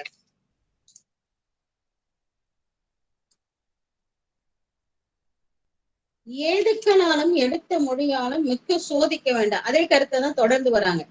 எதாலையும் அந்த புராணத்துல இப்படி சொல்லி இருக்குது, நிறைய பேர் சொல்லுவாங்க அந்த புராணத்துல இப்படி சொல்லி இருக்கு. நாம சொல்லுவோம், அதாவது சுவாமி மயங்கெல்லாம் விழமாட்டாரு. என்னது பிரதோஷ காலத்துல வந்த கடல் அளவு விஷத்தை இத்தினோண்டு கமர்கட்டு மாதிரி சுருட்டி கொண்டு கொடுத்த எங்க சுந்தரமூர்த்தி நாயனார் கையே கருப்பாவுல. அவரோட சாமியோட உடம்புக்குள்ள கருப்பாகுமா? அவர் மயங்கி எங்கன்னா விழுவாராம். 2 நாளோ 1.5 நாளோ மயங்கி. இவங்கதான் டாக்டர் வச்சு பக்கத்துல ஸ்டெத் வச்சு பார்த்த மாதிரி சொல்லுவாங்க, குளுக்கோஸ் போட்ட மாதிரி. 1.5 நாள் சாமி மயங்கி அம்பிகையோட மடியில கிடந்தாராம். அந்த ஊர் பேரு சுருட்டப்பள்ளின்னு சொல்றாங்க. அதனால சுவாமியோட உடம்பெல்லாம் நீளமா ஒரே ஒரு கணம், நம்மளுக்கு இல்ல தேவர்களுக்கெல்லாம் ஒரு கணம் சாமியோட கண்ணை போய் விளையாட்டா அம்பாள் மூடிடுறாங்க 2 கண்ணு. உலகமே சர்வலோகமா இருண்டுன்னு சாமி நெற்று கண்ணை திறந்து அடுத்த கணத்திலேயே நெற்று கண்ணை திறந்து உலகத்தை வந்து ஒளி படைத்து காப்பாற்றுறார். அவர் 1.5 நாள் மயங்கி கிடந்த உலகம் இன்னைக்கு இருந்திருக்காதே. அவருக்கு லாஜிக்கே இல்லையே நம்மளுக்கு. ஆனா அந்த கதையை சொல்லுவாங்க. அது வந்து புராணத்துல இருக்குது, அந்த ஊரே கோயிலே இருக்குது, அது எப்படி இல்லாத போகும் அப்படின்லாம் சொல்லுவாங்க. அதான் சொல்றாரு, ஏதுக்களாலும் எடுத்த மொழியாலும் மிக்க சோதிக்க வேண்டாம். புராணத்துல சொல்லி இருக்குதுன்னா அது நம்ம தெய்வ சக்கரவர்மன் சொல்லியிருக்கிறாங்கன்னா அதுதான் அப்படியே வேதமாக்குன்னு எடுத்துக்கோங்க. சும்மா எல்லாத்தையும் போய் சோதிச்சுட்டே இருந்தீங்கன்னாக்கா அது சரியாக. சுடர் விட்டு உடன் எங்கள் சோதி, இங்க சோதின பரஞ்சோதியா இருக்கக்கூடிய பெருமானார். மாதுக்கம் நீங்கள் ஒரு மனம் பற்றி வாழ்மீன்கள், சாதுக்கள் மிக்க இறையேர் வந்து சார்மீன்களே அப்படின்னு சொல்றாங்க. மாதுக்கம்ன்றது என்னது? இந்த பிறவின்றதே மாதுக்கம். அதுக்கு மேல ஒரு துக்கம் வேணுமா நம்மளுக்கு? அதான் இல்லையே. அப்ப அதனால என்ன சொல்றாரு,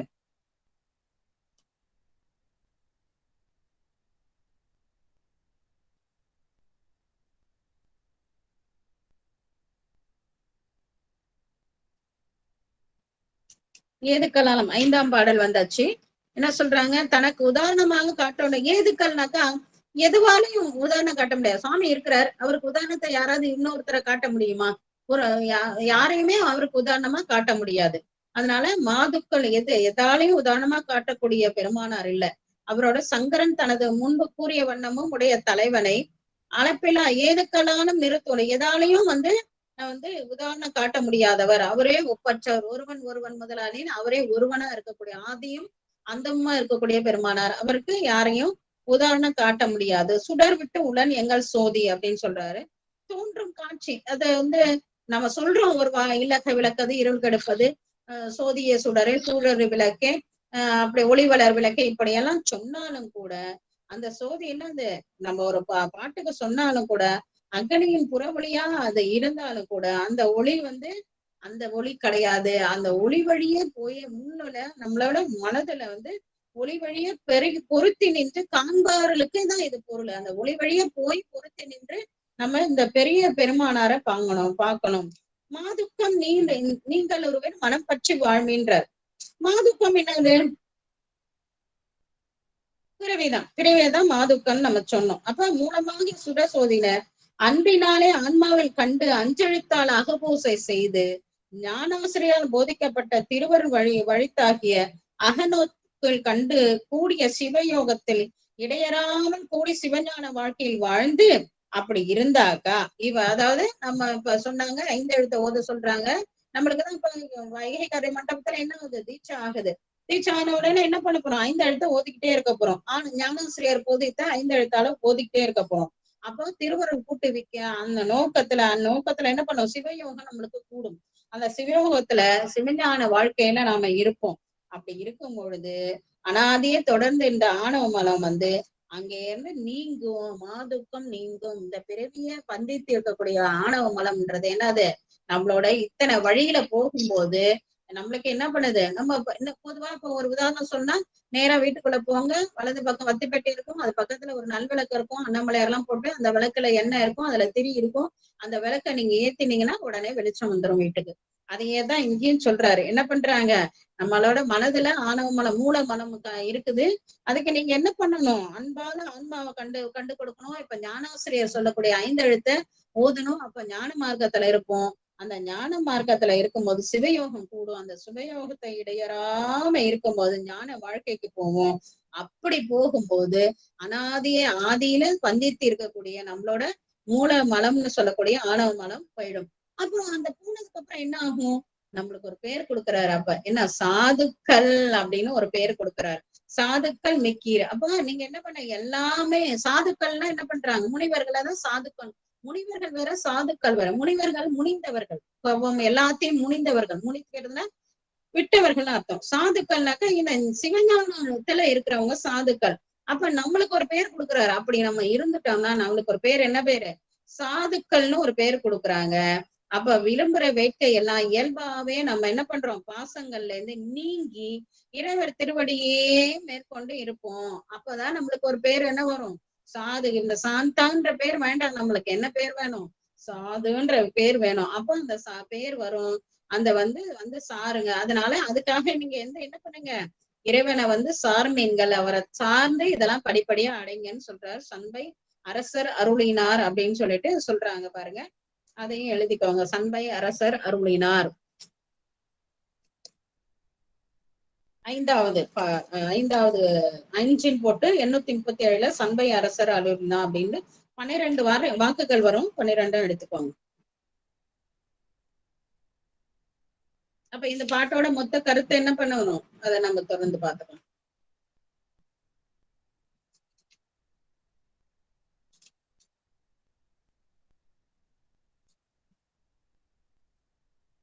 இந்த 4 பாட்டோட தொகை பொருள்.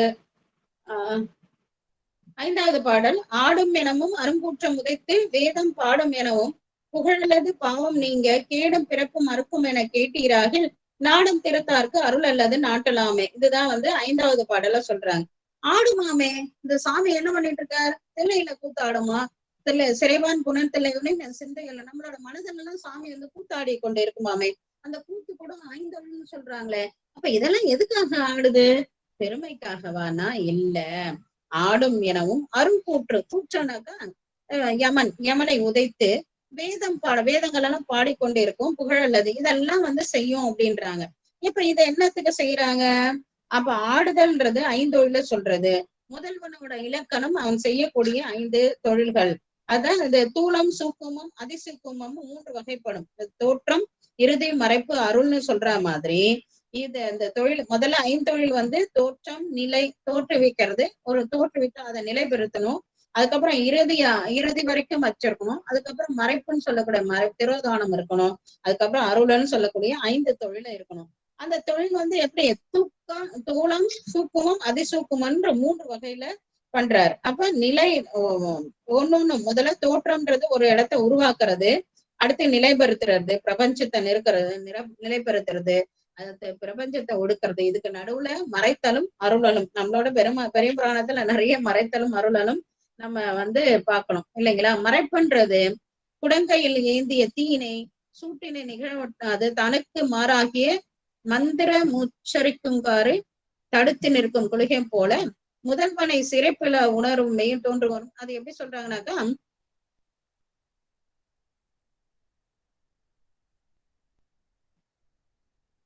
சரி அதான் ஐயா காத்தும் படைத்தும் கறந்தும் விளையாடி ஐயா நீ ஆட்கொண்டவரும் விளையாட்டில் உய்வார்கள் உய்யும் மையெல்லாம் உய்ந்தொழிந்தோம்னு திருவாக்குல வர கருத்தை தான் இந்த பாசுரத்துல சொல்றாங்க. அடுத்து அருங்கூற்றம் உதைத்து அப்படின்னு சொல்றாங்க.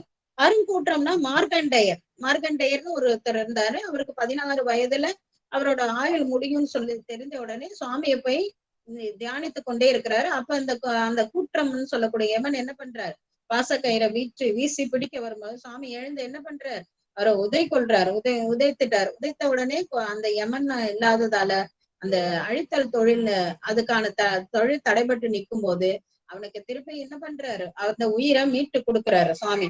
அது அருங்கூற்றம் உதைத்து உயிர்கள் மேல் வைத்த அருளால் செய்தது. அது எல்லாம் அப்போ போட்டும், நாங்க உதைச்சுதான் சுவாமி சொல்ல என்ன பண்ற, உயிர்கள் மேல கொண்ட அருளால திருப்பி யமன் இல்லைன்னா என்ன இருக்கும், இந்த உலகத்துல தோன்றனவங்க இறக்காதே இருந்தா, இறக்குறது கஷ்டம்தான், ஆனா இருக்காதே இருந்தா உலகத்துல இடம் பத்துமா, இப்பயே இடம் பத்த மாட்டேங்குது இல்லையா. அப்போ அத வந்து அந்த உயிர்களுக்கு மேல கொண்ட கருணையின் காரணமாதான் அதையும் செய்யறாரு அப்படின்னு சொல்லிட்டு நிறைய இந்த காலபாச குறுந்தொகையில நிறைய பார்க்கலாம். வேதம் பாடும்னாக்கா வேதாகமல இளைவர் வந்து விரைவர் பாடிக்கொண்டே இருப்பாராம். இந்த சிருஷ்டி காலத்துல எல்லாம் வந்துட்டு சொல்லுவாங்க, உலகம் கண்டு சிந்தித்து உணர்ந்து உய்யும் பொருட்டு 5 கூத்து ஆடுதலாலும் மார்க்கண்டேயக்காக கூற்றுனை உதைத்ததும் இந்த உலகத்து உள்ளவருக்கு தானே தவிர மத்தவங்களுக்காக இல்ல அப்படின்றாங்க.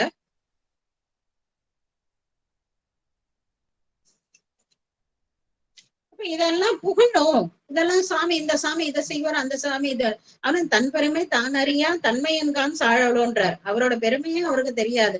அதனால எல்லா இடத்துக்கும் பிக்ஷைக்கு போறவர், பிச்சைக்கு போறதும் அவருக்கு ஒண்ணுதான், திரிபுரம் இருக்கத்தான் ஒண்ணுதான். அவரை வந்து என்னது வேண்டுதல் வேண்டாம இல்லாதவர். அப்ப வேண்டுதல் வேண்டாம இல்லாதவருக்கு என்ன புகழ் வேண்டி இருக்கு? அப்ப இதெல்லாம் புகழ் இல்ல, பிறர் துன்பம் நீங்குவதற்காக தான். தேடும் உணர்விற்கு இவை செய்த ஈசர் கூடும் கருணை இதெல்லாம் யாருக்காக செய்தாருன்னா சாமி என்ன பண்றார், பாவம் நீங்க கேடும் பிறப்பும் மறுக்கும் என கேட்டீர. மத்தவங்களோட பாவம் நீங்கிறதுக்காக, மத்தவங்களோட கேடும் பிறப்பும். நம்மளோட இயற்பகை நாயனாருக்கு வந்து மனைவியை கேட்டு வாங்குறாரு. அழகா சொல்லுவார் நம்ம தெய்வ செக்கிழ பெருமானார். தன்னோட அடியார் வண்ணத்தை வெளியில சொல்றதுக்காக, அவரோட பெருமையை வெளியில சொல்றதுக்காக தன் வண்ணத்தை. ஆனா சாமி என்ன நினைப்பாங்க, சாமி போய் அடியாரோட மனைவியை கேட்டாருன்னு ஒரு இழுக்கா தானே பேசுவாங்க. ஆனா அதை பத்தி அவருக்கு கவலை கிடையாது. தன்னோட அடியாரோட பெருமை வெளியில வரணும்ன்றதுக்காக தன் வண்ணத்தை வந்து காட்டி மறைத்து கொண்டு இப்படி வந்தார் இல்லையா. அது மாதிரி இது எல்லாமே எதனால சொல்றாருன்னா சுவாமியோட கருணையின் காரணமா நடந்ததே ஒழிய இது வந்து சுவாமிக்கான பெருமை கிடையாது. அவர் பெருமைக்காக இதெல்லாம் செய்யல அப்படின்னு சொல்லிட்டு சொல்றார். அடுத்தது வந்து 7வது பாடல். கடி சேர்ந்த போது மலரான கை கொண்டு நல்ல படி சேர்ந்த பால் கொண்டு அங்கு ஆட்டிட தாதை பண்டு முடி சேர்ந்த காலை அற வெட்டிட முக்கன் மூர்த்தி அடி சேர்ந்த வண்ணம் அறிவார் சொல்ல கேட்டும் அன்றே அப்படின்னு சொல்லிட்டு சொல்றாங்க. என்னன்னாக்கா இந்த கடி சேர்ந்த போறது நம்மளோட சண்டேச பெருமானார் இருக்க கடி சேர்ந்த அப்படின்னு சொல்லிட்டு சொல்றாங்க. என்னன்னாக்கா சண்டேச நாயனார் இருக்கிறவங்களை எல்லாருக்கும் புராணம் தெரிஞ்சிருக்கும். அந்த சண்டேச நாயனார் விசார சர்மருக்கு மகனாரா பிறக்கிறார். ஒரு தடவை போயிட்டு வரும்பொழுது போயிட்டு காட்டுல போயிட்டு அந்த தர்ப்பை கொண்டு வரும்பொழுது ஒரு மாடு மேய்க்கிற சிறுவன் மாட்டை அடிக்கிறான்.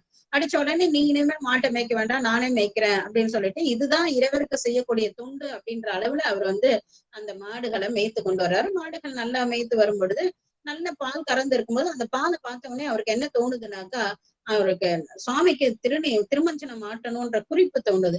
அதனால பாலை கறந்து ஒரு மாட்டுக்கு ஒரு கம்பா பாலை கறந்து இந்த திருமஞ்சனம் மாட்டிட்டு இருக்காரு. அந்த பையன் இருக்கான் இல்லையா, இந்த மாடு மேய்ச்சிருவான், அவனுக்கு பார்த்தா எப்படி இருக்கும், தூரத்துல இருந்து பாக்கிறதுக்கு மணல்ல வந்து பாலை கறந்து கொட்டுறான் அப்படின்னு போய் ஊர்ல சொல்லிடுறான். ஊர்ல இருக்கவங்க தந்தையார்ட்ட வந்து கம்ப்ளைண்ட் பண்றாங்க. தந்தையார் என்ன பண்றாரு, அந்த குழந்தைய கேட்டிருக்கணும். அந்த சிறுவன் ஒண்ணும் விசார சர்மனார் வந்து மாடு மேய்க்கிற சிறுவர் இல்ல. அவர் என்ன பண்றாரு, மாடுகளை மேய்க்கிறதே சுவாமிக்கு செய்யக்கூடிய தொண்டா செய்யறார், எல்லாத்துலயும் சிறந்திருக்கார். அப்பேற்பட்ட சிறுவன் இதை செய்வாரான்னு யோசிச்சிருக்கோம் இல்லையா விசார சர்மன். ஒண்ணுமே வந்து கேட்காத என்ன பண்றாரு, பின்னாடியே போய் ஒளிஞ்சுக்கிட்டு போய் நம்ம பார்க்கணும் அப்படின்னு ஒரு மரத்து மேல எழுதி ஒளிஞ்சுக்கிறார். ஒளிஞ்சிட்டு இருக்கும்போது நம்ம சாமி தீர்த்தம் விட்டுட்டே இருக்கும் பொழுது பாலை கறந்து பால் ஆட்டிட்டு இருக்கும் பொழுது என்ன பண்றாரு, செய்யக்கூடாத வேலையை அவர் வந்து செய்யறார். அப்ப வந்து அததான் சொல்றாங்க. கடி சேர்ந்த போது மலரான கை கொண்டு நல்ல படி சேர்ந்த பால் கொண்டு அங்கு ஆட்டிட தாதை, அவரோட தந்தை பண்டு முடி சேர்ந்த என்ன பண்ணிட்டாராம், அவரோட சர்மனார் என்ன பண்ற, அவரோட தந்தையார் என்ன பண்றாரு, எச்சதத்தன் அவரோட காலை சுவாமியோட திருமுடி மேல வச்சிடறாரு தடுக்கிறதுக்காக. தப்பு இல்லையோ, ஏமா காலை கண்ணப்பர் கூட தான் சுவாமியோட திருமுடி மேல வச்சாரு, அது தப்பு இல்லையானாக்கா, அது வச்சது அன்பால வச்சார், இவர் அன்பால வைக்கல. காலை வச்சதே தப்பு கிடையாதுன்றாங்க நம்ம சைவம். சுவாமி மேல சாமியோட திருமுடியில காலை வச்சா தப்பு இல்லைன்றாங்க. அன்பால அதை செய்தா அது தப்பு இல்ல.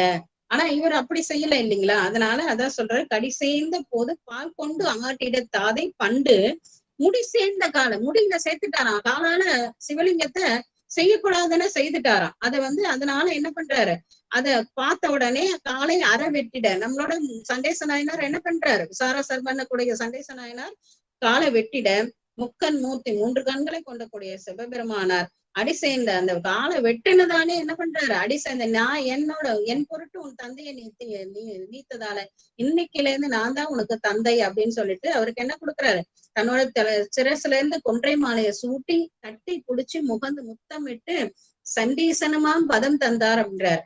ராவணனுக்கு பேரும் நாளும் தந்தார், வாழும் தந்தார், நீண்ட வாழ்நாள் தந்தார். அதே மாதிரி நம்ம ஈசன்ற பதவி யாருக்கு கொடுத்தானா, நம்ம சண்டேச நாயனாருக்கு கொடுத்தார், ராவண ஈஸ்வரன்றவருக்கு கொடுத்தார், 2 பேருக்கு கொடுத்தாரு வழிய. சனீஸ்வரன்றது தப்பான இது, சனைச்சரன்றதுதான் அவரோட பேரு. அதை மாத்தி மாத்தி சனீஸ்வரனுக்கும் சாமி வந்து சாமி பதவி கொடுத்தாருன்னு சொல்றத கூட எனக்கு ஒரு கவலையும் கிடையாது. ஆனா சாமிக்கு சனீஸ்வரனுக்கு பயந்துகிட்டு சாமி போய் ருத்ராட்சத்துல ஒளிஞ்சிட்டாருன்னு சொல்றதுதான் ரொம்ப கஷ்டமா இருக்கு. அந்த மாதிரி கதைகள் எல்லாம் கேட்கும் பொழுது அது வந்து அது மாதிரி எல்லாம் பேசக்கூடாது. அப்ப கடிசேர்ந்த கருதும் கடிசேர்ந்த என்னும் பாட்டில் இப்ப இதை என்ன சொன்னார், பெரும் பூசை மறுத்தது அத எல்லாத்தையும் சொல்றாரு. இதெல்லாம் யார் சொன்னது அப்படின்னாக்கா, தக்கோர் பெரிதும் சொல்ல கேட்டன அப்படின்னு சொல்றாரு. உண்மை இருந்து சொல்லக்கூடிய தகுதியுடையவர்கள். அதாவது தகுதின்றது இந்த இடத்துல என்னது, திருவருள் இருக்கவங்க இந்த புராணத்தை சொல்லிக்கிட்டே இருந்தாங்க. ஏன்னா நம்ம பிள்ளையார் போகும்போது சந்தேச புராணம் இருக்குது. அப்ப அவங்க எல்லாரும் தக்கோர் சொல்றாங்க, நம்ம திருமூலர் சொல்றாரு திருமந்திரத்தை, மாணிக்கவாசக பெருமானார் சொல்றாரு, நக்கீர தேவநாயனார் சொல்றாங்க. இப்ப நம்மளோட இதுல நம்பிகள் தேவாரத்துல இருக்குது. நம்பிகள் கூட பின்னாடி வந்தவர், அவரை விட்டுருங்க. நக்கீரர் சொல்றாரு, மணிவாசகர் சொல்றாரு, திருமூலர் சொல்றாரு. அப்ப திருக்கலிச்சுப்படியார், சிவஞான சித்தியார், இதுல எல்லாம் எல்லாத்துலயும் சொல்றாங்க.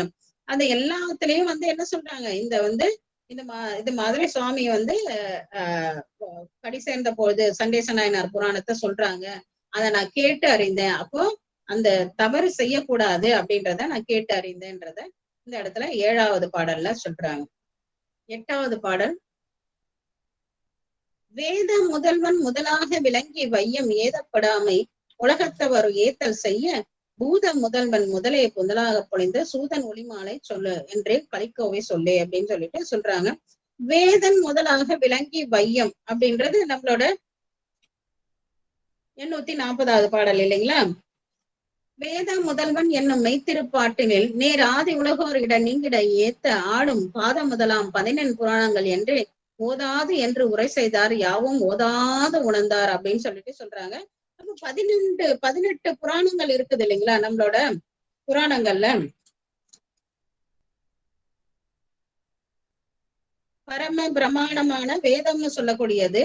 அந்த அந்த இது எல்லாத்தையும் இந்த வேதங்கள் எல்லாம் அருள் பண்ணது யாருனாக்கா நம்மளோட சிவபெருமானார் தான் இந்த வேதங்கள் எல்லாத்தையும் அருள் பண்ணியிருக்கிறார். அதனாலதான் வேதம் பொது நூல். அது மாதிரி ஆகமும் அது நம்மளோட சிறப்பு நூல். இது ரெண்டத்தையும் யார் எடுத்து இயம்பினாக்கா நம்மளோட சுவாமி தான் எடுத்து இயம்பினார். வேதன் முதல்வன் முதலாக விளங்கி பூதன் முதல்வன் முதலாக பொழிந்த சூதன் மொழிமாலைன்னு சொல்றாங்க. அப்ப வேதம் ஆகமம் இது எல்லாமே இந்த 14 புராணங்கள் சொல்லக்கூடிய மச்சம், கூர்மம், வராகம், வாமனம், சிவமகாபுராணம், லங்கம், கவடியம், காந்தம், மார்கண்டேயம், பிரம்மாண்டம் என்ற 10 சிவபெருமானார் பத்தினது. என்னன்னா மச்சம், கூர்மம், வராகம், இதெல்லாம் யார பத்தினதுன்னு நம்ம நினைச்சிட்டு இருக்கோம் விஷ்ணு புராணம். ஆனா இதெல்லாம் சிவபுராணம். மச்சம், கூர்மம், வராகம், வாமனம், சிவமகாபுராணம், லிங்கம், கவிடியம், காந்தம், மார்கண்டேயம், பிரம்மாண்டம். இத 10 நூல்கள் யார பத்தினதுனாக்கா நம்மளோட சிவபெருமானார நேரில எடுத்து கூடுறது. அப்புறம் விஷ்ணு புராணம் பாகவதம், கருடம், நாரதியம். அதாவது விஷ்ணு புராணம், பாகவதம், கருடம், நாரதியம் இது 4 விஷ்ணு புராணமா இருந்தா கூட அதுல மறைமுகமா சிவபெருமானோட பெருமைகள் தான் சொல்லப்பட்டிருக்கு. ஆனா அது விஷ்ணு புராணம். விஷ்ணு புராணம், பாகவதம், கருடம், நாரதியம் இது விஷ்ணுவை பத்தி. பிரம்மம், பதுமம் இது ரெண்டும், பதுமம்னாக்க தாமரைன்னு அர்த்தம். பிரம்மம், பதுமம் இது ரெண்டும் என்ன பண்ணுது, பிரம்மனை பத்தி சொல்றது. ஆக்னேயம் சொல்றது அக்னி, ஆக்னம்னா அக்னி, அக்னிய பத்திய சொல்லுது. அப்புறம் பிரம்ம கைவர்த்தம் சொல்றது சூரியனை பற்றி சொல்லுது. இப்ப 18 புராணம் வந்துருச்சுன்னா 10 புராணம் நம்ம சிவபெருமான் பத்தினது, 4 புராணம் விஷ்ணுவது, 2 புராணம் பிரம்மண்டு, அக்னிக்கு 1, சூரியனுக்கு 1, ஆக மட்டும் 18 புராணம் வந்துருச்சு. 18 புராணம் இத்தனை பேருக்கு இருந்தாலும் அதுல முதல்ல யாரு உள்பொருளா இருக்காங்க, சிவபெருமான பத்தினதுதான். அதனால 18 புராணங்கள் இதெல்லாம் இருக்குது. சூதன் ஒளிமாலை என்று கலிக்கோவை சொல்லு அப்படின்னு சொல்லிட்டு சொல்றாங்க. பண்டை நற்றவத்தால் ஓதி பரமனை பத்தி பண்ணும் தொடர்களை சாமுசித்தர்கள் சொல்லக்கூடிய இவங்கெல்லாம் என்ன சொல்றாங்களாம்.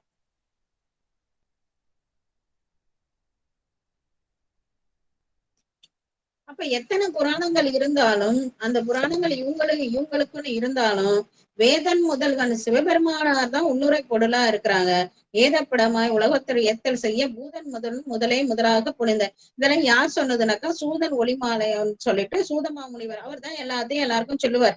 அந்த சூதமா முனிவர் சொன்ன கலிக்கோவை சொல்லுது அப்படின்றத இந்த பாட்டுல சொல்றாங்க. நல்லா 8வது பாட்டு முடிஞ்சதுங்களா? 8வது பாட்டுல ஓதாது யாதும் உணர்ந்தார் அப்படின்னு அதுல அது 5வது நம்பர்.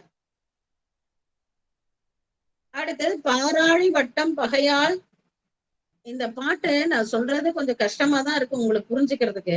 ஆனா இதுவும் நான் சொல்லலைன்னா எப்படிதான் உங்களுக்கு புரிஞ்சுக்கிறது? அது கஷ்டமா இருக்குன்னு ஒதுக்கிட்டீங்கன்னா அப்புறம் எப்பதான் புரிஞ்சுக்கிறது? அதனால ஒரு தடவை சொல்லுங்க, அதுக்கப்புறம் அவங்க வீடியோ போட்டதுக்கு அப்புறம் 2 தடவை 3 தடவை கேளுங்க. இல்லைன்னா என்னோட லிங்க் கொடுக்குறேன், இன்னும் வேகமா நீலகண்டால இருக்கிறதுல இன்னும் வரிக்கு வரி பாட்டுக்கு பாட்டு சொல்லியிருக்கான்.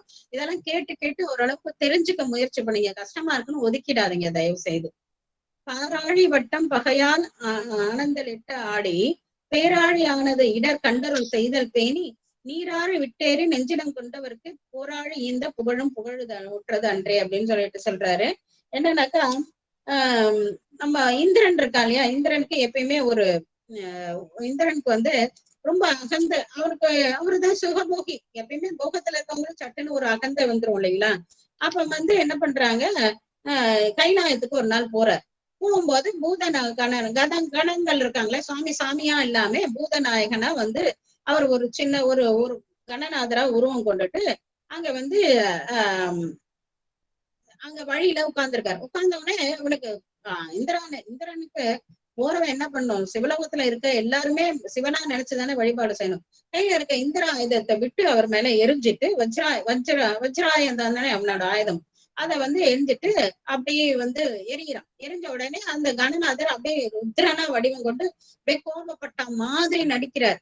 கோபப்பட்ட, ஏன் நான் சொல்றேன்னா, சுவாமி கோபப்பட்டா என்ன ஆகும்? ஒரு தடவை கோபப்பட்டாரு, காமன் அழிந்தான். இன்னொரு தடவை கோபப்பட்டாரு, முருகப்பெருமான் வந்தாரு. அது அறக்கருணை, இது மரக்கருணை இல்லைங்களா. அப்ப சுவாமி இல்ல, இன்னொரு தடவை கோபப்பட்டப்ப நக்கீரன் அழிந்தார். இப்ப சுவாமி கோபப்பட்டா இந்த யாரும் தாங்காது, கோபப்பட்ட மாதிரி ஆக்ட் பண்ணாரு சாமி அப்படின்னு சொல்லிட்டு சினந்தா மாதிரி இருக்கிறார். சரி, கோபம் வந்தா என்ன வரும், வேர்த்து கொட்டும் இல்லைங்களா. சுவாமிக்கு வேர்வை வருது. அந்த வேர்வை எடுத்து என்ன பண்றாரு, தண்ணியில எறிகிறார். இந்த கோபத்துக்கு பயந்தே இந்திரன் வந்து பயந்து நடுங்கிடுறான். வணங்கின உடனே சரி போ, நீ அகந்த கொண்டு அலையாதன்னு அதை விட்டுட்டாரு.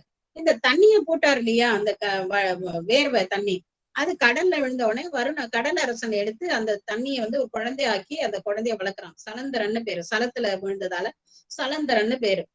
அவன் சும்மாவே அசுரர் கொண்டு இருக்கிறவங்கள அடக்க முடியாது. சாமியோட வேர்வையில வந்த அப்ப அவனுக்கு எவ்வளவு சக்தி இருக்கும். அவன் அசுரர் கொண்டு எல்லா தேவர்களும் அடிமைப்படுத்தி எல்லாரையும் போட்டு கஷ்டப்படுத்திட்டு இருக்கிறான். பிரம்ம இந்திரக்கள் எல்லாரையும் அடைச்சு வச்சிட்டான். அப்புறம் சரி காப்பாத்தலான்னு திருமால் போறார். அவரு போயிட்டு ரொம்ப நாள் பல வருஷமா சண்டை போடுறாரு. அவருக்கு ஒன்னும் சண்டை போட்டு அவனை ஜெயிக்கவே முடியல. அவரு ஒரு கவலையில உட்கார்ந்துட்டு இருக்கிறாரு. அப்ப என்ன பண்றாரு, சாமி கிட்ட வந்து இது மாதிரி சலந்தரன்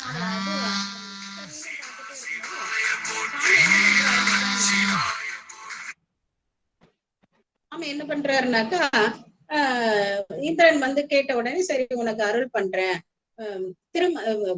மன்னிக்கணும், திருமால் வந்து கேட்கிறார். திருமால் வந்து கேட்ட உடனே சரி உன்னை காப்பாத்துறேன் அப்படின்னு சொல்லிட்டு என்ன பண்ற, சாமி திரும்பவும் ஒரு பெரிய ஒரு கணநாதரா வேடம் கொண்டு அங்க போய் அங்க திரும்ப இதே மாதிரி இந்திரனுக்கு இருந்த மாதிரி சிவலோகத்தோட வாசல்ல அப்படியே உட்கார்ந்துட்டு இருக்காரு. உட்கார்ந்துட்ட உடனே ஒரு வயசான கோலத்துல உட்கார்ந்துட்டு இருக்காரு. அங்கேருந்து வந்து வர வேகமா, யாரு, சலந்தரன் ரொம்ப இதுல சம்புவை காண வேணும் அப்படின்னு சொல்லிட்டு வர கைலாயத்துல. எப்பா எங்கப்பா போறேன்னா, சம்புனா சாமி, சம்புனா ஜம்புகேஸ்வரர் இல்லையா, நம்ம சம்பிகேஸ்வரர்.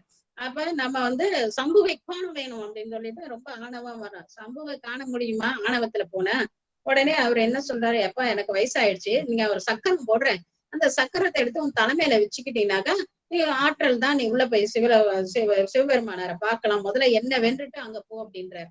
உடனே இவர் வயசானவர், இவரு நடுங்கி ஒரு கட்டம் போட போறாரு, வட்டம் போட போறாரு, சதுரம் போட போறாரு, அதை நம்ம வச்சுக்கணும் ஓகே அப்படின்னு சொன்ன உடனே சாமி வந்து ஒரு காலால வட்டம் போடுறாரு. வட்டம் போட்ட உடனே அந்த வட்டத்தை எடுத்து அவன் தலைமையில வைக்கும் போது அந்த அந்த சக்கரம், வட்டம்னா என்ன, சக்கரம் தானே, அந்த சக்கரம் என்ன பண்ண அவனை அழிச்சிடுது, சலந்தரனை அழிச்சிடுது. இப்ப வந்து இத பார்த்துட்டே திருமால் பல வருஷமா இந்த சலந்தரனை அழிக்க நம்மளால முடியல. ஆனா இந்த சக்கரத்தால சாமி அழிச்சுட்டாரு. இந்த சக்கரத்தை எப்படியாவது சாமி கிட்ட கேட்டு வாங்கணும் அப்படின்னு ஐடியா பண்ணிட்டாரு. ஐடியா பண்ணிட்டு என்ன பண்றாரு, 1000 கரங்களை கொண்டு தினம் 1000 பூக்களை கொண்டு திருவிழிமேல சாமியை வழிபாடு செய்துட்டு இருக்காரு. சாமி தான் கேட்டதான் கேட்காம கொடுக்குற சாமி, கேட்டா கொடுக்காத இருக்குமா, வேண்டுவாருக்கு வேண்டுவதை ஈவான் கண்டாரு இல்லைங்களா. அப்ப அவர் வந்து அருள் பண்றதுக்கு வரும்பொழுது ஒரு விளையாட்டு, சின்ன விளையாட்டா என்ன பண்றாரு, ஒரு பூவை எடுத்து குறைச்சிடுறாரு.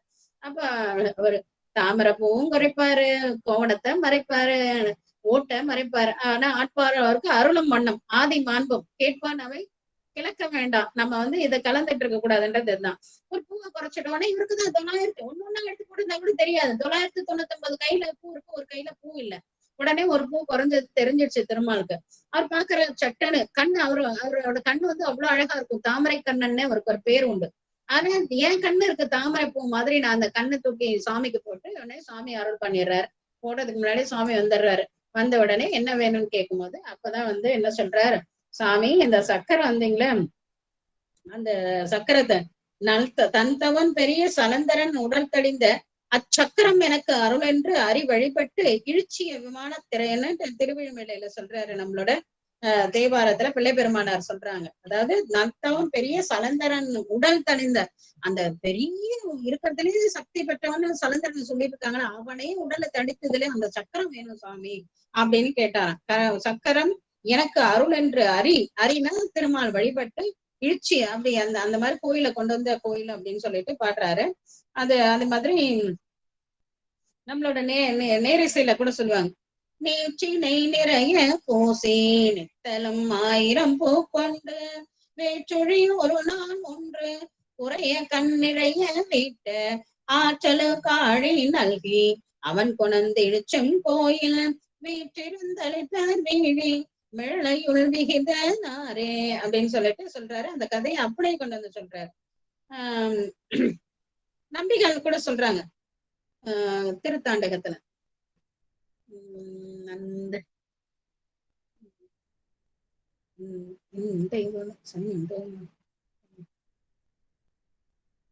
சமரமிகு சலந்தரன் போர் வேண்டினானை சக்கரத்தார் பிளப்பித்த சதுரர் போலும் செருமையும் சலந்தரனை பிளந்த சுடராழி செங்கன் மலர் பங்கயமா சிறந்தானுக்கு அருளின்னு நம்மளோட நம்பி சுவாமியை சொல்றாங்க.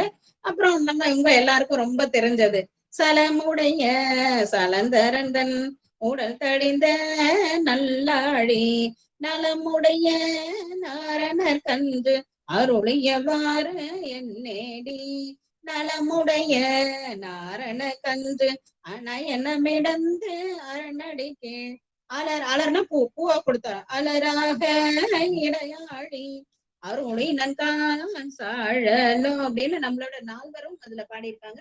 இதுல இன்னொரு இடம் எனக்கு ரொம்ப பிடிச்ச இடம் இது. திருவிழிமலையில நம்மளோட நனிப்பள்ளியில சொல்லுவாரு நம்ம நம்பிசாமி, பன்னருக்கு அரியதொரு படையாழி தனை படைத்து, அது மாதிரி இன்னொரு சக்கரம் படைக்க முடியாது. இது வந்து சுதர்சன சக்கரம்னு சொல்றோம் இல்லையா, அந்த சக்கரம் பன்னருக்கு அரியதொரு படையாழி தனை படைத்து கண்ணருக்கு அருள் புரிந்தான் கருதாதவர் வேலி அப்படின்னு சொல்றாரு.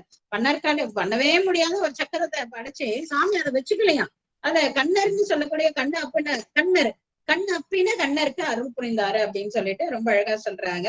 ரொம்ப அழகான இடம் இந்த இடம். அத சொல்லிட்டு சொல்றாங்க.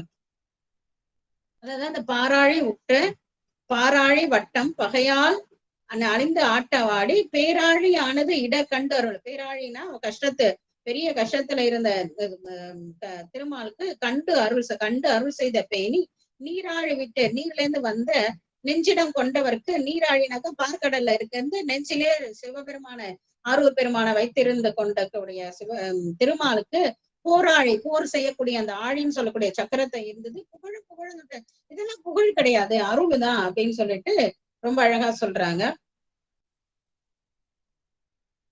அடுத்தது 10வது பாடல். மாலாய் அவனும், மான்னா திருமாலும் மறைவல்ல நான்முகனும் பாலாய தேவர் பகரில் அமுதூட்டல் பேணி காலாய முன்னீர் கடைந்தார்க்கு அரிதா எழுந்த ஆளால முண்டு அங்கு அமரருக்கு அருள் செய்ததாமே அப்படின்னு சொல்லிட்டு சொல்றாங்க. ரொம்ப அழகான பாடல். ஏன்னா அந்தாக்கா நீண்ட காலம் இந்த இவங்க எல்லாம் என்ன பண்றாங்க, மாலாய் அவனும் மாலா இருக்கக்கூடிய திருமாலும் பிரம்மாவும் எல்லாரும் போனாங்களே, முதல்ல போய் சாமியை கேட்டுட்டு போயிட்டு பார்க்கடலை கரைஞ்சாங்க. ஆனா இல்ல, ஆனா வந்து விஷம் வந்தவங்க சாமி காவாய்ன்னு வந்து காய்ந்தவனே சாமி என்ன பண்ணாரு, நீ என்ன முன்ன கேட்டுட்டுதான் போனியா அப்படின்லாம் சொல்லவே இல்லை. கஷ்டமா இருக்கா, கொடுப்பாங்க விஷத்தை, நான் சாப்பிட்டுறேன் அது கூட சொல்லுவாரு. வங்கம் மேவிய மேலை நஞ்சழ வஞ்சகர் கூடி தங்கள் மேல் அடராமை முன்னர உண்டிருள் கண்டன் அப்படின்னு சொல்லிட்டு சொல்லுவாங்க. வங்கம் மோதிய ஆலைக்காவுடைய ஆதியினாலும் எங்கள் ஈசன் என்பார்கள் எம்மையும் ஆளுடையாரேன்னு சொல்றாரு. அப்போ அவரு சாமி என்ன பண்ணாரு, கையில வச்சுட்டு கேட்டாராம், இந்த விஷத்தை எங்கேயாவது தூக்கி போட்டுட்டோமா இல்ல நான் சாப்பிட்டுமான்னு. உடனே அவங்க எல்லாம் நீங்க சாப்பிட்டுருங்க சாமி, நீங்க சாப்பிட்டுருங்க சாமின்னாங்களே, வஞ்சகர் தானே, சாமிக்கு ஏதாவது ஆகுன்னு அவங்களுக்கு கவலை இருந்ததா, அவங்க வந்து நீங்க சாப்பிட்டுங்க தான் தப்பிக்கணும்னு தான் நினைச்சாங்களே ஒழிய சாமிக்கு எதுவும் ஆகும்னு நினைக்கல பாரு அப்படின்றாரு. அந்த மாதிரி என்ன பண்றாங்கன்னாக்கா பார்க்கடல்ல எழுந்த அமுதத்தை உண்டு சரி, எதுக்காக இதெல்லாம் பண்ணாங்க? அமுதத்துக்காக பண்ணாங்க. அமுதத்தை உண்டவங்க நீண்ட காலம் கழிச்சு இறந்து போயிட்டாங்க. நஞ்சு உண்டவரை இன்னும் நித்தியமான பொருளா இருக்கிறார். இதுதான் அப்படின்னு சொல்லிட்டு சொல்றாரு. மாலா அமுதத்தை உண்டவங்க கொஞ்ச காலம் கழிச்சு இறந்துட்டாங்க. ஆனா விஷத்தை உண்ட பெருமானார் இன்னைக்கும் என்ன பண்றாரு? அங்க நிரந்தரமா இருக்கிறாரு அப்படின்றத சொல்றார். அடுத்து 11வது பாடல். அச்சன்றி அந்தன் மதுரை தொகை ஆக்கினானும் தெற்றென்று தெய்வம் தெளியார் கரைக்கோளை தென்னீர் பற்றின்றி பாங்கதிர் பிரமம் பண்பு நோக்கி பெற்றொன்று உயர்த்த பெருமான் பெருமானும் அன்றே அப்படின்னு சொல்லிட்டு சொல்றாங்க. என்ன சொல்றாங்கன்னா, அற்றன்றி அந்த அன்னைக்கு அந்த அற்றன்றினாக்கா இந்த நான்மாட கூடல்ன்ற மதுரையில முச்சங்கத்தலை நிறுவி நம்மளோட பெருமானார், நம்மளோட சிவபெருமானார் இருக்காங்க இல்லையா, அவங்க முச்சங்களை நிறுவிய பாண்டியன் அந்த சிவபெருமானார் அவரோட வழி வழி வந்த இவர்களாகி அந்த பாண்டியன் தேர்றதுக்காக என்ன பண்றாங்க, தெளிவு பெறாத இதெல்லாம் கேட்டுட்டா உடனே அவங்க கேட்டவங்க எல்லாம் அந்த சமணர்கள் எல்லாம் மாறி இல்ல சைவம் தான் பெருசு நீங்க வந்த போறாங்களா என்ன. ஆனாலும் அந்த பாண்டியன் முன்னாடி சொல்றாரு, தெற்றன்றி தேர மாட்டாங்க, என்னதான் சொன்னாலும் அவங்க தேர மாட்டாங்க. தேராதவங்க கீழ் மக்களா சமணர்கள் இல்ல இந்த எல்லாம் இருந்தாலும் கூட, ஆனா அவங்க என்ன சொன்னாங்க, இந்த இந்த ஏடு எதிர்த்து போகணும்ன்றத சொன்னாங்க இல்லைங்களா. அப்ப அந்த பதிகத்தோட இந்த சூழலை அப்படியே அழகா சொல்றார். அதாவது இங்க கூடல் மாநகரில் இருக்கக்கூடிய பாண்டியன் முச்சங்கம் வைத்து இருந்த அந்த பாண்டியர்களுக்கு சொல்லக்கூடிய அந்த அடைமொழியை சொல்லி முச்சங்கம் வச்ச அந்த பாண்டியவர்களை வழி வந்த இந்த பாண்டியன் முன்னாடி தேரா அமலர், நம்ம என்னதான் சொன்னாலும் தேராதவங்க இருந்தாலும் கூட அவங்க ஒரு எல்லைக்கு அந்த வாதம் வச்சுட்டே இருந்திருக்கிறாங்க. ஏன்னா அது சுரவாதம் முடிஞ்சது, அனல்வாதம் முடிஞ்சது, அடுத்து புனல்வாதத்துக்கு வந்திருக்கிறாங்க. இந்த வாதத்தை ஒரு முடிவுக்கு வரணும்ன்றதுக்காக, ஒரு முடிவுக்கு வர்றதுக்காக ஏன் உண்மைக்கான இந்த ஏட்டை அப்பதான் அப்ப என்னது இந்த ஏட்டை தான் இட போறாங்கன்றதுக்கு இதுதான் சாட்சி. வாதத்தில் உண்மைக்கான ஏடை இட போடுறாரு. இந்த கரைக்கோலைனா பதிகம், இந்த கொலை தான் நாங்க போட போறோம். அது என்ன பண்ணணுமா, மேல இருந்து கீழே நிக்கணும்னு சொல்லல, கீழே இருந்து மேல எதிர்த்துக்கிட்டு போகணும்னு சொல்றா. எதிர்ந்து செல்லில் கீழே இருந்து மேல வரைக்கும் வேகத்துல கட்டுப்படாது எங்க செல்ல வேணும் என்றால் அதுக்கு என்னத்த சொல்றாங்க, ஞானம் ஈசர்பால் அன்பு அப்படின்னு சொல்லிட்டு அந்த சொன்னால சொல்றாங்க நம்மளோட பெருமானார். ஞானம் ஈசர்பால் அன்பு இருந்ததுனாக்கா, எனக்கு ஈசர்பால் அன்பு இருந்ததுனாக்கா இந்த ஏடு எதிர்த்துக்கிட்டு போகணும், இவங்க முன்னாடி எதிர்த்துக்கிட்டு போகணும் அப்படின்றத இந்த பாடல்ல சொல்றாங்க. அந்த 11வது பாடல் ரொம்ப முக்கியமான பாடல். இந்த இடத்துல பெருமானும் எப்படி எடுத்துட்டு போகணும்னா, சுவாமி எப்படி ரிஷபத்துல போறாரோ அதே மாதிரி சைவந்தான், சைவத்தின் மேல் சமயம் வேறில்லை அப்படின்னு சொல்லிக்கிட்டு எதிர்த்துக்கிட்டு இந்த ஏடு எல்லோரும் காண எதிர்த்துக்கிட்டு போகணும் அப்படின்னு சொல்றாங்க. அடுத்து 12வது பாடல்ல நல்லார்கள் சேர் புகழி ஞான சம்பந்தம் நல்ல. இப்ப நல்லார்கள் சொல்லக்கூடியவர் யார் நல்லவங்க, நல்லோர் நாமம் நமச்சிவாயவன். யாரெல்லாம் நமச்சிவன் சொல்றாங்களோ அவங்க எல்லாம் நல்லவங்க.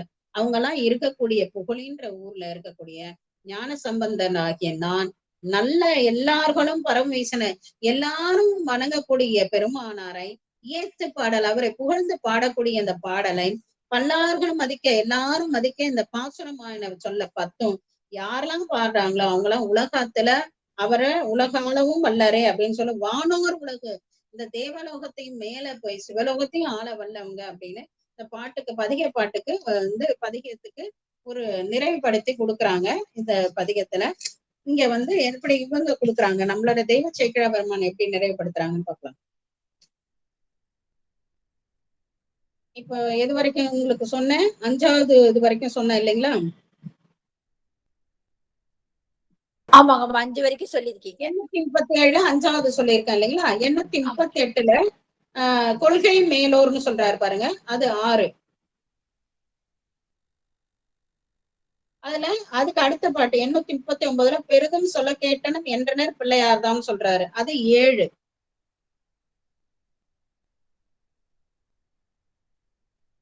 எட்டு ஓதாவது உணர்ந்தாய் அப்படின்னு சொல்றாரு, அது 8.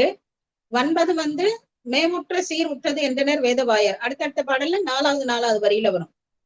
அதுக்கு அடுத்த பாடல்ல மேலாம் கருணை திறம் வெங்குரு வேந்தர். அடுத்தது ஞானம் ஈசன் பால் அன்பே என்றனர் ஞானம் உண்டார். ரொம்ப அருமையான இடம். அதாவது நம்மளோட அமர்நீதியார் புராணத்துல கூட பார்த்திருப்பீங்க நீங்க. அவர் எல்லா பொருள்களையும் வைக்கிறாரு, தட்டு நேர் நிக்கல. ஆனா அவர் என்ன பண்றாரு, நானும் என் மகனும் என் மனைவியும் ஏறி நிக்கணும், இந்த உடம்ப ஏறி நிக்கல. அவர் என்ன சொல்றாரு, இழைத்த அன்பினில் இழைத்த தொண்டினில் யாம் பிழைத்திலோம் எனில் தொலை நேர்க்கன்னு சொன்னார். நாங்க இதுவரைக்கும் செய்த தொண்டுல பிழை இல்லாம செய்தோன்றது உண்மைனாக்க அதுல நேர் நிக்க.